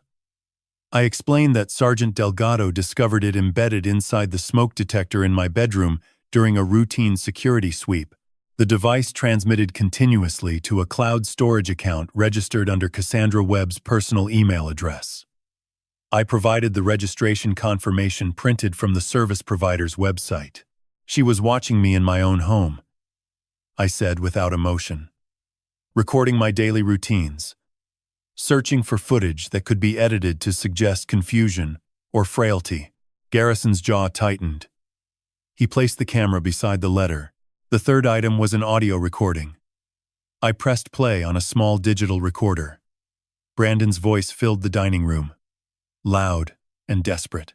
The recording captured his threat to take the story to every news station, his demand that I withdraw the injunction, and most critically, his admission that the bruise shown in Cassandra's viral video was irrelevant because, as he stated clearly, the internet decides what is true. That single sentence confirmed the video was a fabricated smear campaign rather than documentation of genuine abuse. Garrison listened to the full 3 minutes without moving. When it ended, he exhaled slowly through his nose. The fourth item was security footage from Veterans Day evening. The camera above the dining room entrance captured Cassandra lifting her wine glass and throwing its contents directly into my face. The audio recorded her words. The footage showed Brandon sitting motionless, choosing silence over defense of his father. Garrison watched the clip twice, pausing at the moment the wine struck my face. He closed his portfolio. He removed his reading glasses and rubbed the bridge of his nose. "Colonel Webb," he said carefully, I am dismissing this petition with prejudice. There is no evidence of cognitive decline. Your documentation is thorough. Your demeanor is clear, and the allegations appear to be retaliatory in nature. I will note in my report that this case presents indicators consistent with elder financial exploitation. I recommend you continue working with your attorney. I thanked him and asked one favor. I requested that he keep the file open rather than closing it entirely. An open file meant that any future petition would be reviewed against the existing record, making it nearly impossible for Brandon or Cassandra to attempt this tactic again. Garrison agreed and made a notation in his portfolio. He left at 11:14. I watched his sedan disappear down the Oak Line Drive and returned to the study. That afternoon, I reviewed the overnight security footage from the exterior cameras. At 2:17 in the morning, a black SUV had passed slowly along the front gate. Headlights off. Speed approximately 8 miles per hour. The vehicle paused for 11 seconds at the eastern corner, where the fence meets the old magnolia tree, then continued south toward the main road. I captured the license plate and sent the image to Delgado. His response arrived within 40 minutes. The vehicle was registered to Dominion Capital Development. The driver matched the physical description of Victor Haynes. He was casing the property, measuring response time, testing whether my security was real or theater. I sat in the leather chair beside Margaret's bookshelf and allowed myself a thin smile. Let him come. Let them all come. The trap I had built would close around them with the weight and permanence of iron. Every camera was recording. Every sensor was armed. Every document was filed and copied in 3 separate locations. The enemy had made his reconnaissance. 3 days after the APS dismissal, I set the trap. The plan required patience, precision, and the kind of deception that would make my late commanding officer proud. Victor Haynes had driven past my property at 2 in the morning. He was measuring me, testing my perimeter, calculating whether an old man living alone in a colonial mansion could truly defend 4,000 square feet of hardwood and history. I intended to give him exactly the answer he wanted to hear. On Monday morning, I called Brandon from the kitchen landline. I knew Cassandra would be listening. I kept my voice tired, slightly confused, the way a man sounds when the fight has drained out of him. I told Brandon I was driving to Norfolk to visit Olivia for a few days. I said the house would be empty. I mentioned that the security company had canceled my contract due to a billing dispute and that the cameras were offline. Every word was a lie delivered with the weary tone of surrender. Brandon said nothing for several seconds. Then he asked when I was leaving. I told him Wednesday morning, early, before sunrise. I hung up and waited. Within 14 minutes, my phone monitoring software recorded an outgoing call from Brandon's cell to a number registered under Dominion Capital's corporate account. The call lasted 6 minutes and 42 seconds. I did not need to hear the conversation. The duration told me everything. Tuesday evening, I drove my truck to the Marriott on Broad Street and parked it in the underground garage on level 3. Delgado picked me up at the south exit in his unmarked vehicle. We returned to the house through the rear service road that connects to the property through a stand of Virginia pines. No headlights, no engine noise above idle. We entered through the basement utility door that opens behind the furnace room. Inside, Delgado and I activated the full security grid. 8 cameras covered every entry point. Motion sensors lined the hallways and staircase. 2 infrared units watched the eastern fence where Victor's SUV had paused 3 nights earlier. The system fed directly to a secure cloud server and simultaneously to Helen Cho's office laptop. Every frame would be time-stamped and encrypted. I positioned myself in the upstairs study with a clear sightline to the front entrance through the interior window above the staircase. Delgado took the basement monitoring station, where 4 screens displayed live feeds in rotating sequence. We agreed on radio silence. Communication would happen through short text messages on encrypted phones only. At 2200 hours, I turned off every visible light in the house. The colonial mansion sat dark against the Richmond sky, looking exactly like what they hoped it would be. Abandoned, vulnerable, undefended. Wednesday arrived cold and still. I did not sleep. I sat in the leather chair with Margaret's wool blanket across my knees and watched the monitors on my tablet. The morning passed without incident. Afternoon light faded through the study windows. Shadows lengthened across the oak floors. At 19:43, Delgado sent a single text. Movement. Eastern fence. I moved to the interior window and watched. Two figures approached from the tree line. The first was tall, broad-shouldered, wearing dark clothing, and carrying what appeared to be a bolt cutter. Victor Haynes. Even in the dim light, his build was unmistakable. The second figure was smaller, moving quickly in heeled boots that were entirely wrong for the terrain. Cassandra. They reached the eastern gate. Victor cut the padlock chain with a single motion. The bolt cutter snapped through hardened steel, like it was copper wire. They pushed through the gate and crossed the lawn toward the side entrance near the kitchen. Their pace was confident, unhurried. They believed the house was empty and blind. Cassandra produced a key. She still had a copy from her 18 months of residence. The kitchen door opened without resistance. I heard their footsteps on the hardwood below. Victor's heavy boots, Cassandra's heels clicking against the walnut floors. They moved through the kitchen into the dining room. I tracked them on the tablet screen. Victor carried a canvas bag. Cassandra went directly to the study on the first floor and began pulling open drawers. She was looking for the original property deed, the will, the trust documents, everything that proved my ownership and blocked their transaction. Victor moved to the living room where he began photographing the silver collection, the oil paintings, and Margaret's antique jewelry box that sat on the mantelpiece. He was cataloging assets, preparing for a claim, or perhaps simply for theft. They worked for 11 minutes. Efficient. Practiced. As if they had rehearsed this operation in advance. At 19:54, I sent the signal. A single word. To Delgado. Now, every light in the house erupted simultaneously. The chandeliers in the dining room and living room blazed to full brightness. The hallway sconces ignited. The exterior floods turned the lawn white. Cassandra screamed, a sharp, involuntary sound that echoed off the plaster ceiling. Victor dropped the canvas bag and spun toward the kitchen door. I descended the staircase slowly, each step deliberate, each footfall measured against the hardwood like a drumbeat.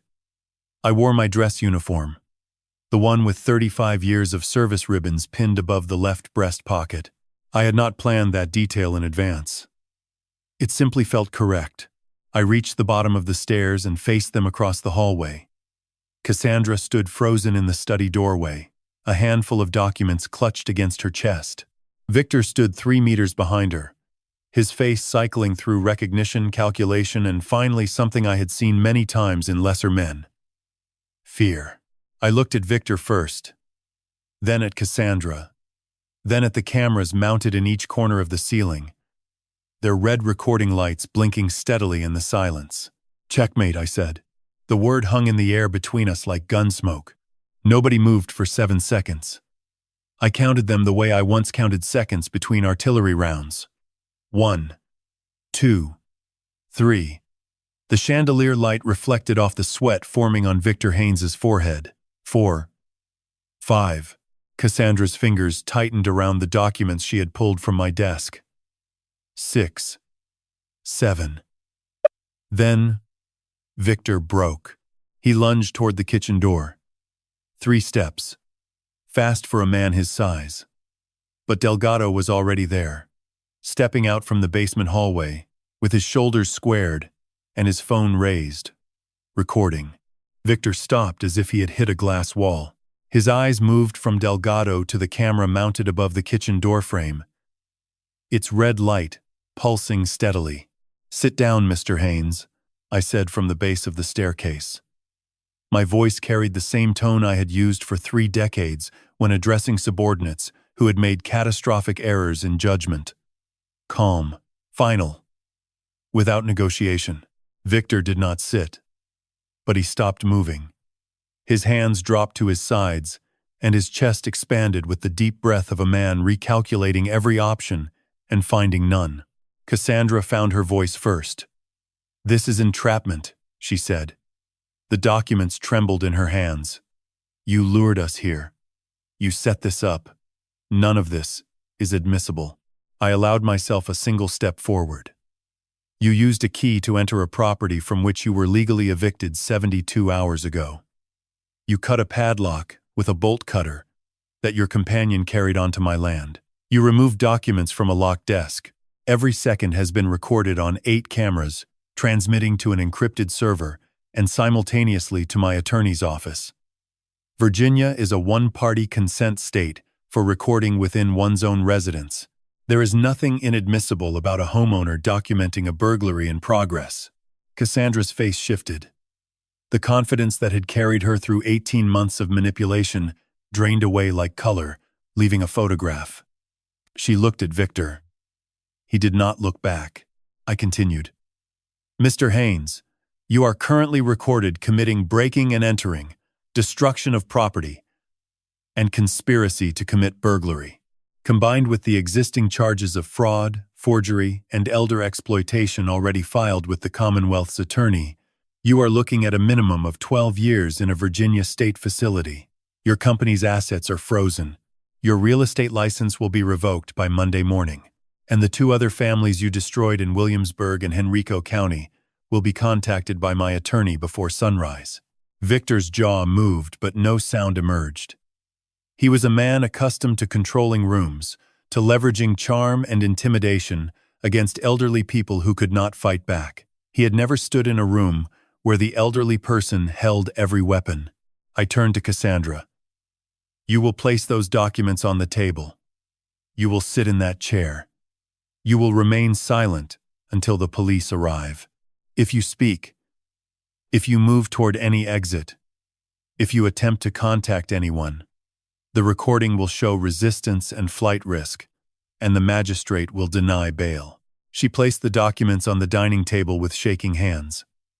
3 pages of my original property deed. 2 pages of Margaret's will. She sat in the chair nearest the window and folded her hands in her lap like a schoolgirl called to the principal's office. I looked at Delgado.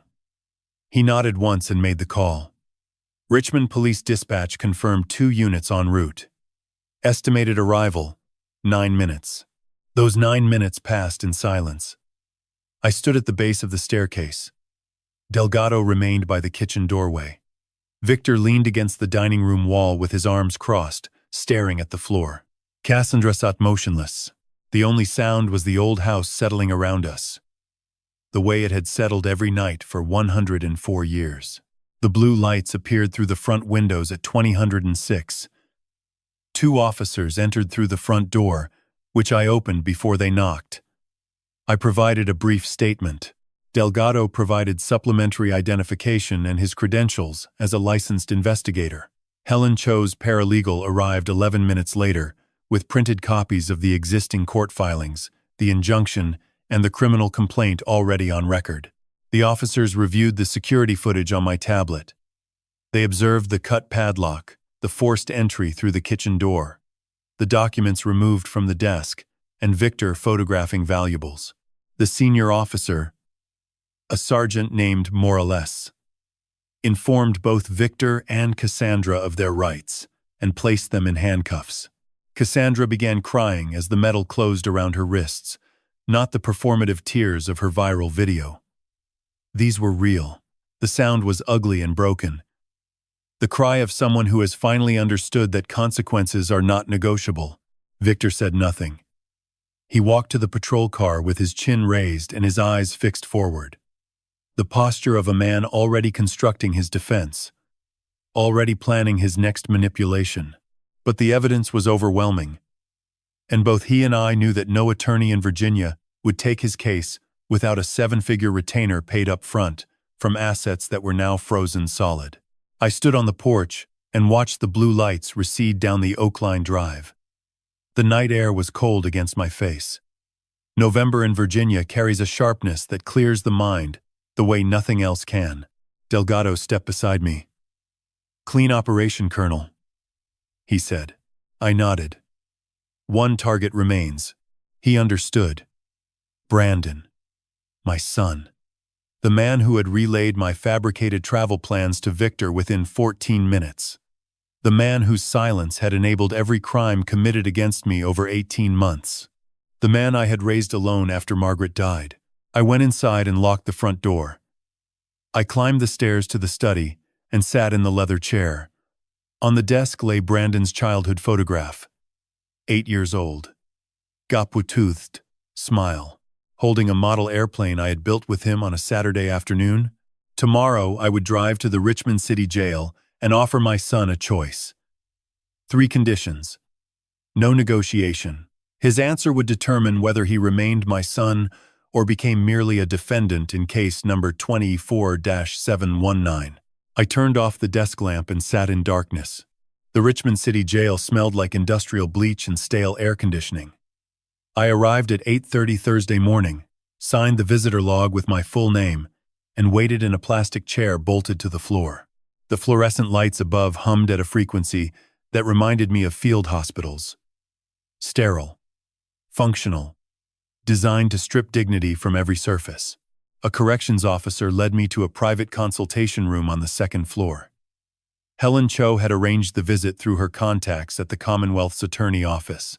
The room contained a metal table, 2 chairs, and a camera mounted in the upper corner. I sat facing the door and placed a single manila envelope on the table. Brandon entered 12 minutes later.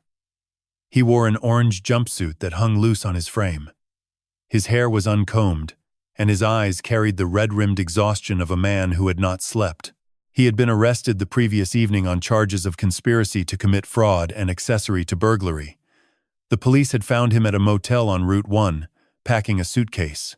He was not running toward anything. He was simply running. He sat across from me and placed both hands flat on the metal table. His fingernails were bitten to the quick. A habit from childhood that Margaret had spent years trying to correct. "Dad," he said. His voice cracked on the single syllable. I did not respond immediately. I studied my son the way I had studied terrain maps before operations, looking for elevation, for cover, for the places where the ground might give way beneath a man's feet. What I saw was a 38-year-old man who had been hollowed out by 18 months of manipulation, gambling debt, and the slow surrender of every principle his mother and I had tried to build into him. "Brandon," I said finally, "I am not here as your father. I am here as the plaintiff, in case number 24-719. Do you understand that distinction?" He nodded. His throat moved with a dry swallow. "Good. Then I will be direct."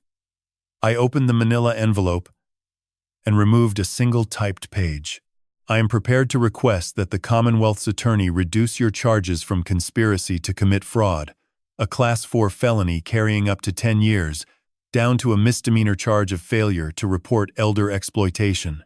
You would receive 18 months of supervised probation, 200 hours of community service, and mandatory counseling. You would avoid prison entirely." Brandon's eyes widened. For a moment, the 8-year-old boy with the gap-toothed smile surfaced beneath the exhaustion and shame. Hope. The most dangerous emotion a man can carry into a negotiation. "There are 3 conditions," I said. "Non-negotiable. If you refuse any single condition, this document returns to my envelope and I walk out of this room. Your case proceeds to trial, and I testify against you. Do you understand?" He whispered yes. "Condition 1. You will file for divorce from Cassandra Webb within 30 days. Complete legal separation. No contact after the filing. She manipulated you, Brandon. She used your weakness and your loyalty to commit crimes against your own father, but you allowed it. You sat in my dining room while she threw wine in my face and you said nothing. The divorce is not punishment. It is surgery. You remove the infection, or you die from it." Brandon closed his eyes. A single tear tracked down his left cheek, but he did not wipe it away. Condition 2. You will provide a full written statement to the Commonwealth's attorney, detailing every conversation, every plan, Every transaction you witnessed between Cassandra and Victor Haynes. Dates, locations, amounts. You will testify in court if called. Your cooperation will strengthen the case against them and demonstrate to the judge that you chose accountability over silence. He opened his eyes and looked at me directly for the first time since entering the room. They will come after me, he said. Victor has people. Victor Haynes is in a cell 40 feet from where you are sitting, I replied. His assets are frozen. His company is under federal investigation. His people are his attorneys. And they are currently negotiating their own fees because no one wants to represent a man with no accessible funds. He cannot reach you. He cannot reach anyone. Brandon exhaled slowly. His shoulders dropped 2 inches as tension released from muscles that had been clenched for months. Condition 3. You will complete a 90-day residential rehabilitation program for gambling addiction. I have identified a facility in Charlottesville with an opening next month. Upon completion, you will secure employment, manual labor, construction, landscaping, something that puts calluses on your hands and structure in your days. You will not ask me for money. You will not contact me until you have maintained employment and sobriety for 6 consecutive months. The room fell silent. The fluorescent hum filled the space between us. Brandon stared at the typed page on the table. I watched his hands. They trembled slightly, the way a compass needle trembles before settling on true north. 6 months, he repeated quietly. And then what? I paused. This was the moment where the colonel ended, and the father began. The boundary between those two identities had blurred over 18 months of betrayal, but it had never disappeared entirely. A man does not stop being a father. He simply learns to be a father who also protects himself. And then we sit on the back porch, I said, and we talk. Like men. Like family. But only if you earn it, Brandon. Only if the man who sits across from me in 6 months is someone your mother would recognize. He broke then. Not dramatically. Not with the theatrical grief of a man performing remorse. His head dropped forward and his shoulders shook in silence. The tears fell onto the metal table in small dark circles. I did not reach across to comfort him. That would come later. Or it would not come at all. The choice was his. After 2 minutes he raised his head, wiped his face with the back of his hand, and looked at me. I accept, he said. All 3. I slid a pen across the table. He signed the document at the bottom. His hand was steady. I took the page, returned it to the envelope, and stood. Your attorney will receive the amended plea recommendation by tomorrow afternoon, I said. I turned toward the door. Dad. His voice caught me at the threshold. I stopped, but did not turn around. I am sorry. For everything. I stood still for 3 seconds. Then I walked out without a word. Not because I did not forgive him, but because forgiveness, like trust, must be rebuilt with actions, not syllables. Richmond Circuit Court. Courtroom 4. January 14th, 9:15 in the morning. I arrived early because a soldier never enters a battlefield after the enemy has already positioned. I wore my navy suit, pressed white shirt, and the single pin Margaret gave me on our 30th anniversary. A small gold compass. She said it would always point me toward what was right. I touched it once as I entered the courtroom and took my seat behind Helen Cho at the plaintiff's table. The gallery filled slowly. Mrs. Patterson sat in the 3rd row, the same neighbor who had avoided my house after Cassandra's viral video. She caught my eye and nodded once. A small gesture of apology. Colonel Patterson sat beside her in his dress uniform, arms folded across his chest like a man guarding a perimeter. 12 other neighbors and community members filled the remaining seats. Word had spread through Richmond's tight-knit circles that the Webb case was reaching its conclusion. Judge Eleanor Morrison presided. 63 years old. Former prosecutor. Known for methodical precision and zero tolerance for theatrical attorneys.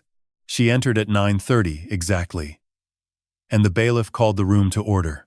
The Commonwealth's attorney, a lean man named David Chen, presented the case against Cassandra Webb and Victor Haynes. He moved through the evidence with surgical efficiency. No wasted words, no dramatic pauses, just facts arranged in chronological order like rounds loaded into a magazine. First, the forged property deed. Chen displayed the document on the courtroom screen and called a forensic handwriting analyst named Dr. Patricia Knowles.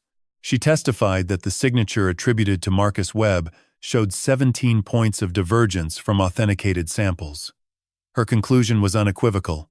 The signature was a forgery produced by someone who had practiced my handwriting but failed to replicate the micro-tremors unique to an individual's neuromuscular pattern.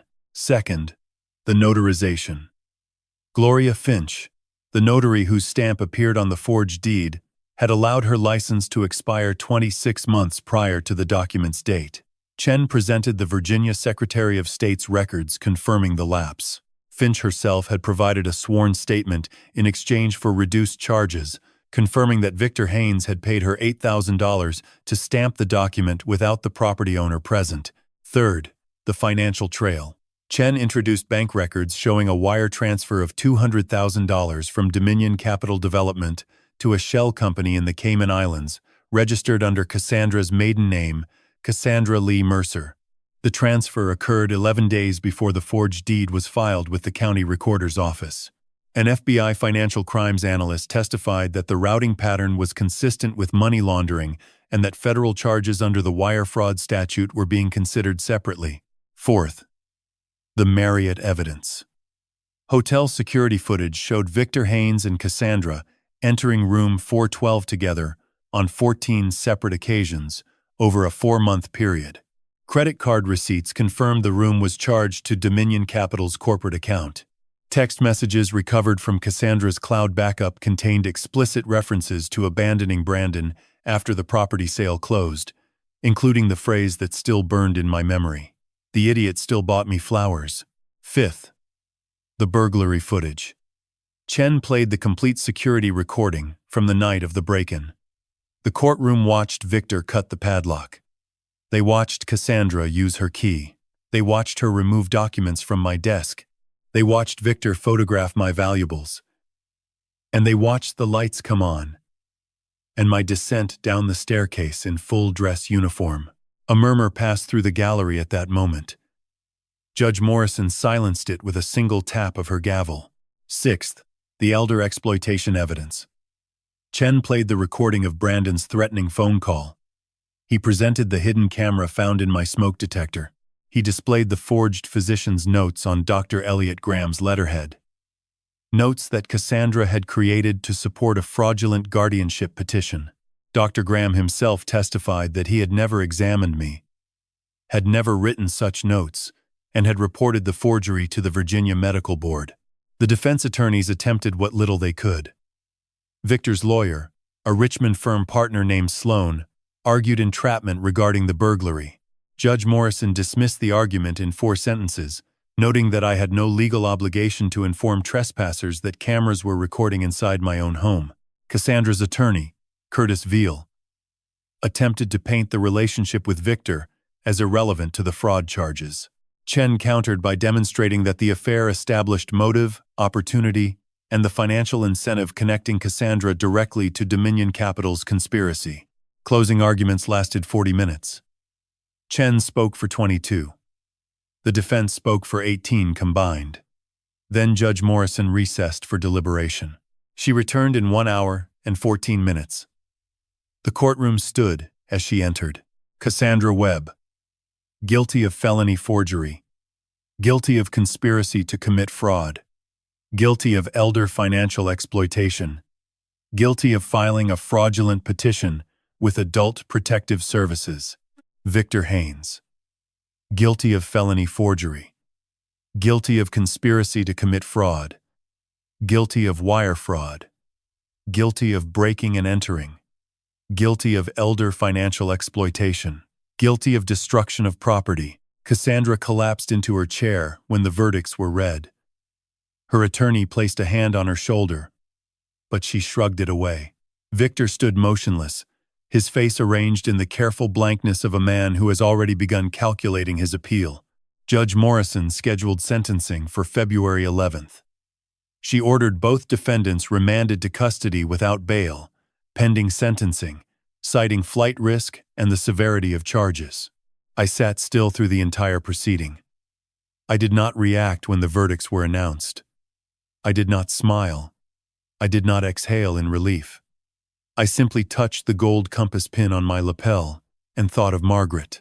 I thought of the house she had loved, the floors she had polished, the garden she had planted, the life we had built together over 41 years. No one would take it.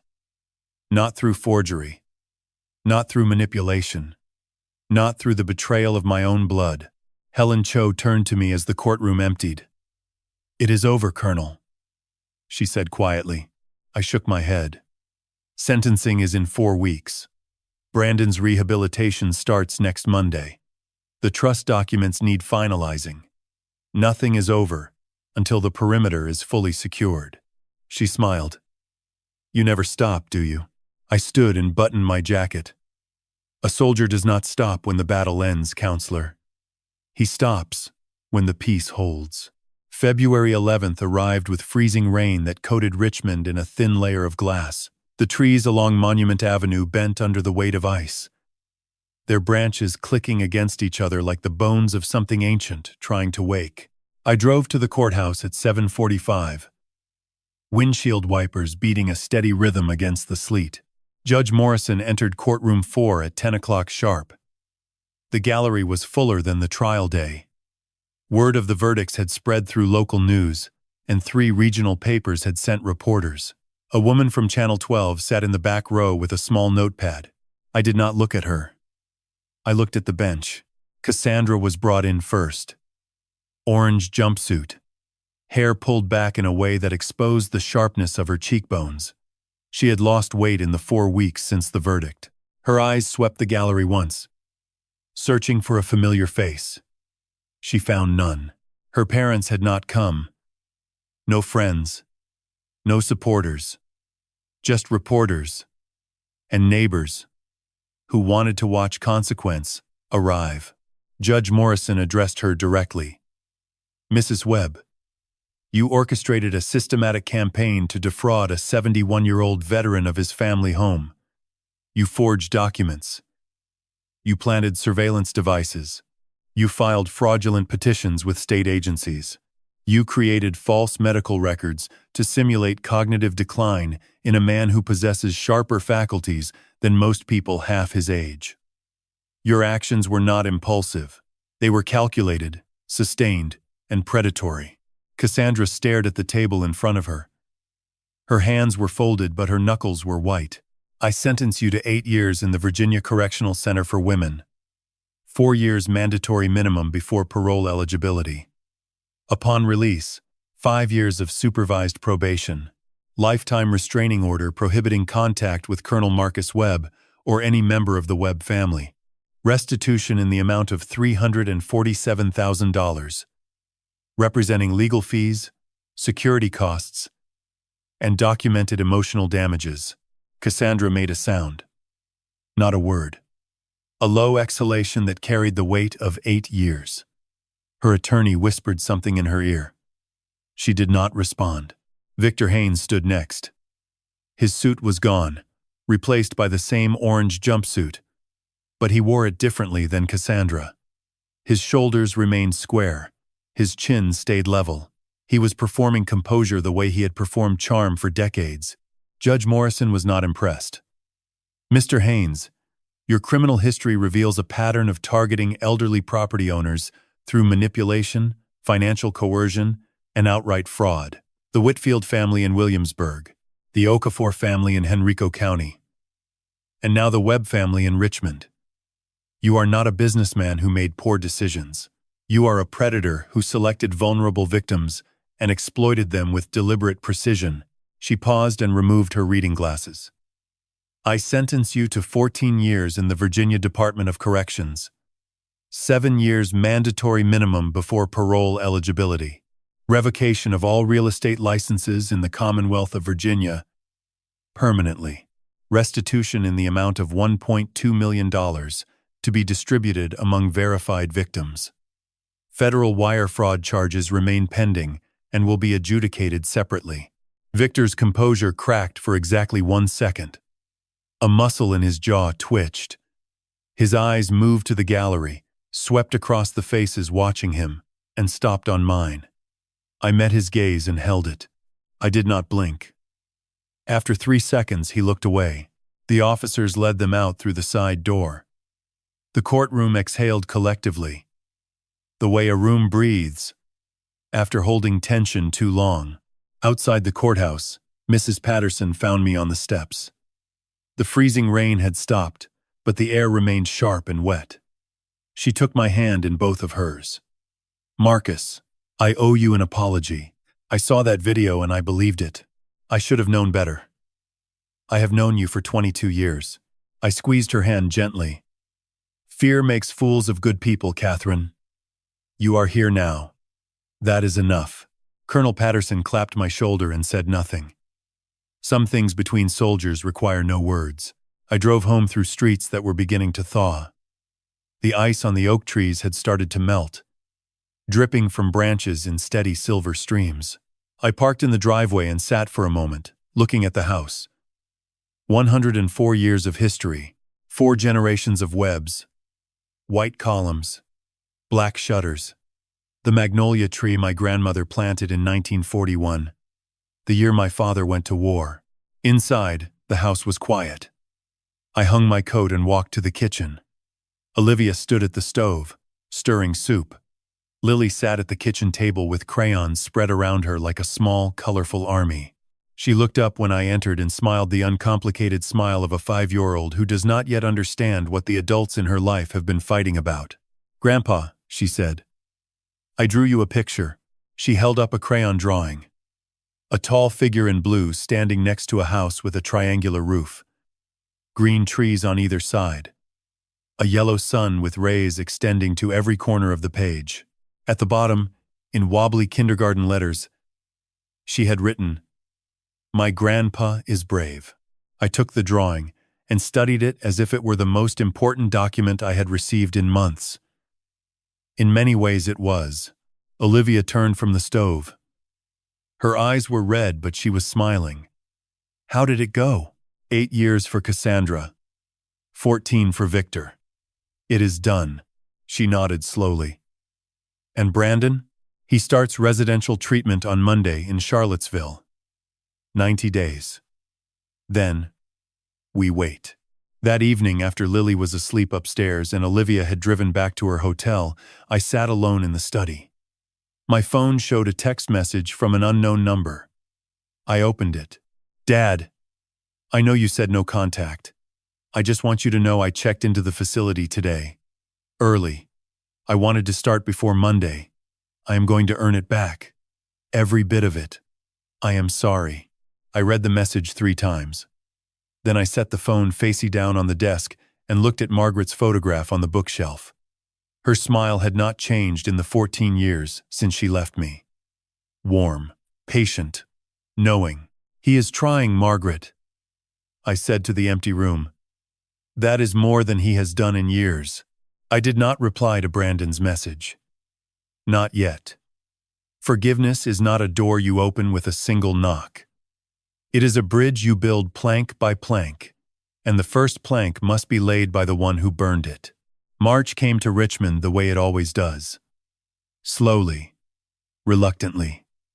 The dogwoods along the property line began to show their first white buds, small as fingernails, pressing outward against the cold.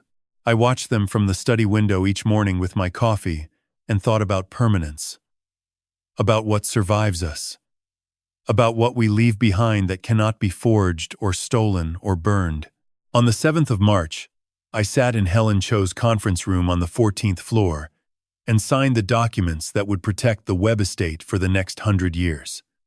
The Marcus and Margaret Webb Family Trust, irrevocable, managed by a board of 3 trustees consisting of Helen Cho, Colonel Patterson, and a fiduciary officer from Virginia National Bank.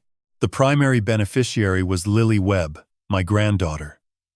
With distributions structured to begin at age 25 for education, 30 for housing, and 35 for unrestricted access. A secondary provision allocated funds for the maintenance and preservation of the colonial house itself. The roof. The foundation. The oak floors Margaret had polished every Saturday for 4 decades. The magnolia tree. The east wing my grandfather added in 1948. Every beam and stone and pane of glass was now protected by language more durable than any lock or alarm system. Helen reviewed each page with me, pointing to signature lines and initialing blocks. When we reached the final page, she paused and looked at me over her reading glasses. "There is one more provision we discussed," she said. "The conditional inclusion clause for Brandon." I nodded. "Include it." The clause stated that upon successful completion of rehabilitation, sustained employment for 12 consecutive months, and demonstrated financial responsibility as verified by the fiduciary officer, Brandon Webb would be added as a secondary beneficiary with limited quarterly distributions. He would never control the trust. He would never have authority over the property, but he would not be erased from his family's legacy entirely. I signed the final page. Helen notarized it with a stamp that was current, valid, and legally binding. The difference between legitimacy and fraud often comes down to the smallest details. "One more thing," I said before standing. I slid a sealed envelope across the table. "This is a letter. If anything happens to me before Lily turns 18, I want this delivered to her directly. Not through Brandon. Not through attorneys. Directly into her hands." Helen took the envelope and placed it in the trust's file, without asking what was inside. A good attorney knows when not to ask questions. I drove home through streets lined with cherry trees beginning to bloom. Pink petals drifted across the windshield like confetti from a celebration I had not yet earned. The house stood waiting as it always did. White columns, black shutters, the magnolia reaching toward a sky that was finally beginning to warm. That afternoon I received a call from the Charlottesville facility. Not from Brandon. From his counselor. A woman named Dr. Sarah Whitmore. She informed me that Brandon had completed 42 days of his 90-day program. His attendance was perfect. His participation in group therapy was described as engaged and genuine. He had secured a part-time position with a local landscaping company, working 4 mornings per week as part of the facility's reintegration protocol. "He talks about you often," Dr. Whitmore said. "Not with resentment, with something closer to reverence. He says you gave him a choice when everyone else had given up." I thanked her and ended the call. I did not ask to speak with Brandon. The 6-month clock had not expired. Rules exist for reasons that emotions cannot override. But that evening I did something I had not done in months. I sat at Margaret's writing desk, the small rosewood secretary in the corner of the bedroom where she had written every Christmas card, every birthday note, every letter to Brandon during his college years. I opened the top drawer and removed a sheet of her stationery, cream-colored, lightly embossed with her initials. M.E.W. Margaret Elizabeth Webb. I wrote a letter to my son. Not a letter of forgiveness. Not yet. But a letter of acknowledgement. I told him that I knew he had entered treatment early, that I had spoken with Dr. Whitmore, that I was aware of the landscaping work. I told him that his mother would have been proud of the effort, even if she would have been heartbroken by the reason it became necessary. I wrote that the house was safe, that Lily was healthy and growing, that Olivia sent her love. I wrote that the dogwoods were blooming and that the magnolia tree had survived another winter. I did not write that I loved him, not because the feeling was absent, but because those words, once written, carry a weight that must be matched by action. He was building that weight day by day in Charlottesville. When the structure was complete, the words would come. I sealed the letter in an envelope. I wrote his name on the front, Brandon Michael Webb. Then I placed it in the top drawer of Margaret's desk, and closed it. I would not send it today. Perhaps not tomorrow. Perhaps I would send it on the 90th day, when he walked out of that facility and into whatever life he chose to build. Or perhaps I would hand it to him on the back porch 6 months from now, when he sat across from me and proved that the man his mother raised still existed somewhere beneath the wreckage. The house settled around me in the evening quiet. 104 years of foundation, holding steady against the earth. I walked downstairs and checked every lock, every window, every camera. Not from fear, from habit, from the understanding that vigilance is not paranoia. It is love, expressed through discipline. I turned off the lights one by one and climbed the stairs to bed. On the nightstand, Margaret's photograph watched me with that patient smile. "We are going to be all right," I told her. All of us. Eventually, the house was silent.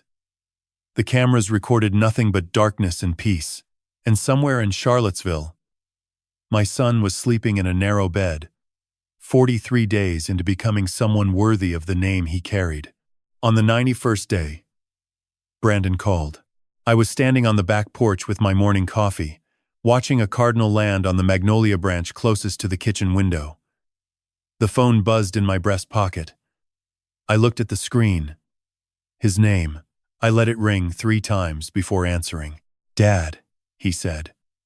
His voice was different, steadier, lower. The voice of a man who has spent 3 months learning to sit with silence instead of filling it with excuses. "I completed the program yesterday. I wanted you to hear it from me." I set my coffee on the porch railing. "I know. Dr. Whitmore informed me last week that you were on track." A pause. "I got a full-time position with the landscaping company. They offered it 2 weeks ago. I start Monday. Salary, benefits, nothing glamorous. But it is honest, and it is mine." "Good," I said. The word carried more than its single syllable. It carried acknowledgement, approval, the first plank of a bridge I had not yet decided to cross. "Dad, I know this 6-month rule. I am not asking to come home. I am just telling you where I am and where I am going." I watched the cardinal hop along the branch, its red feathers sharp against the green leaves. "I hear you, Brandon. Keep going." I ended the call. Not abruptly, but cleanly.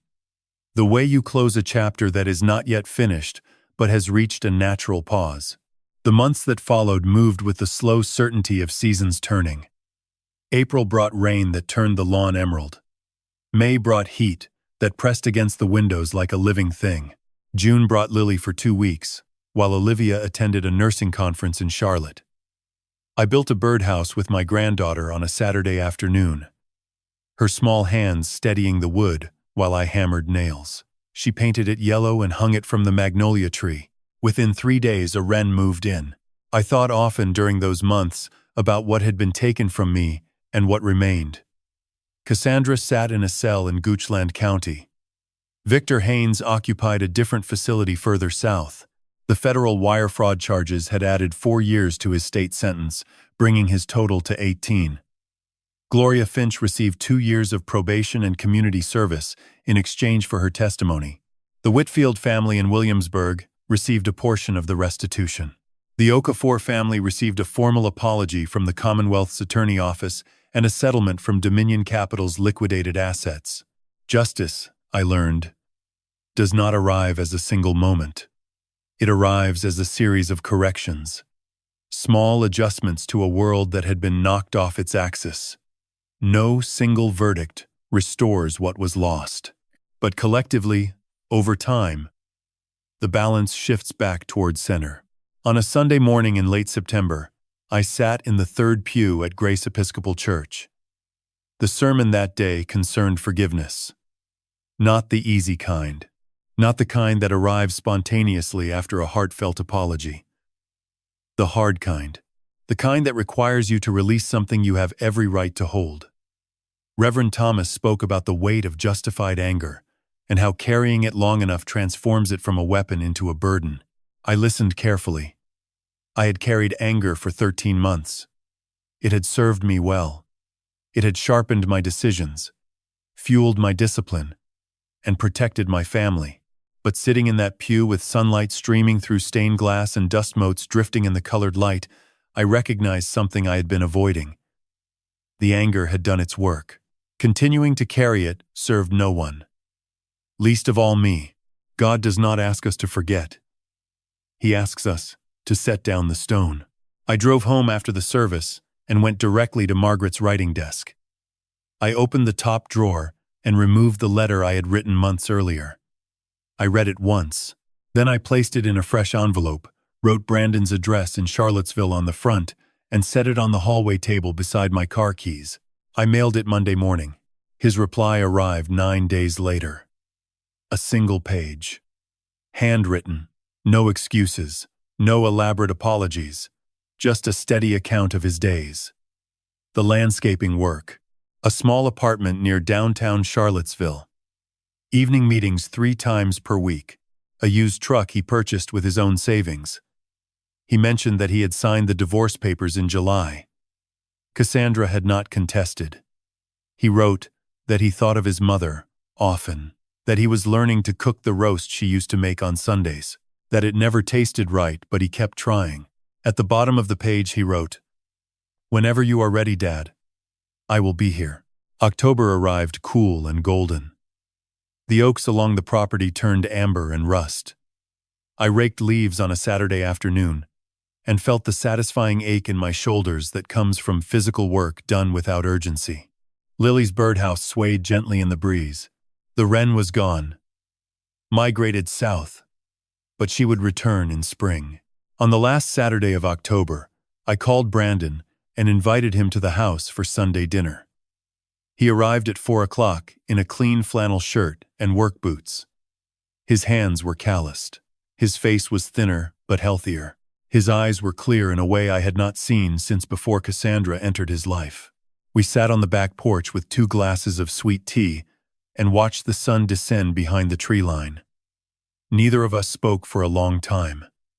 The silence was not empty. It was full of everything we had survived and everything we had yet to rebuild. "The magnolia looks good," he said finally. "She survived another year," I replied. "That is what this family does." He nodded. And for the first time in 2 years, my son smiled. Not the nervous smile of a man seeking approval. The quiet smile of a man who has earned his seat at the table. I looked at the house behind us. White columns, black shutters, 104 years of history protected by law, by vigilance, and by the stubborn refusal of an old soldier to surrender what belonged to his family. God willing, Lily would sit on this porch one day with her own children and tell them about the magnolia tree, about her great-great-grandmother who planted it, about the colonel who saved it. Some battles end with gunfire. Some end with gavels. But the ones that matter most end quietly, on a back porch, with 2 men learning to be father and son again. If you are watching this and you recognize yourself in any part of my story, hear me clearly. Do not wait. Do not hope it resolves on its own. Document everything. Trust your instincts. Hire the best attorney you can afford. And remember that protecting yourself is not selfish. It is the most generous thing you can do for the people who still need you. God bless you. And may your house, whatever form it takes, stand for another 100 years.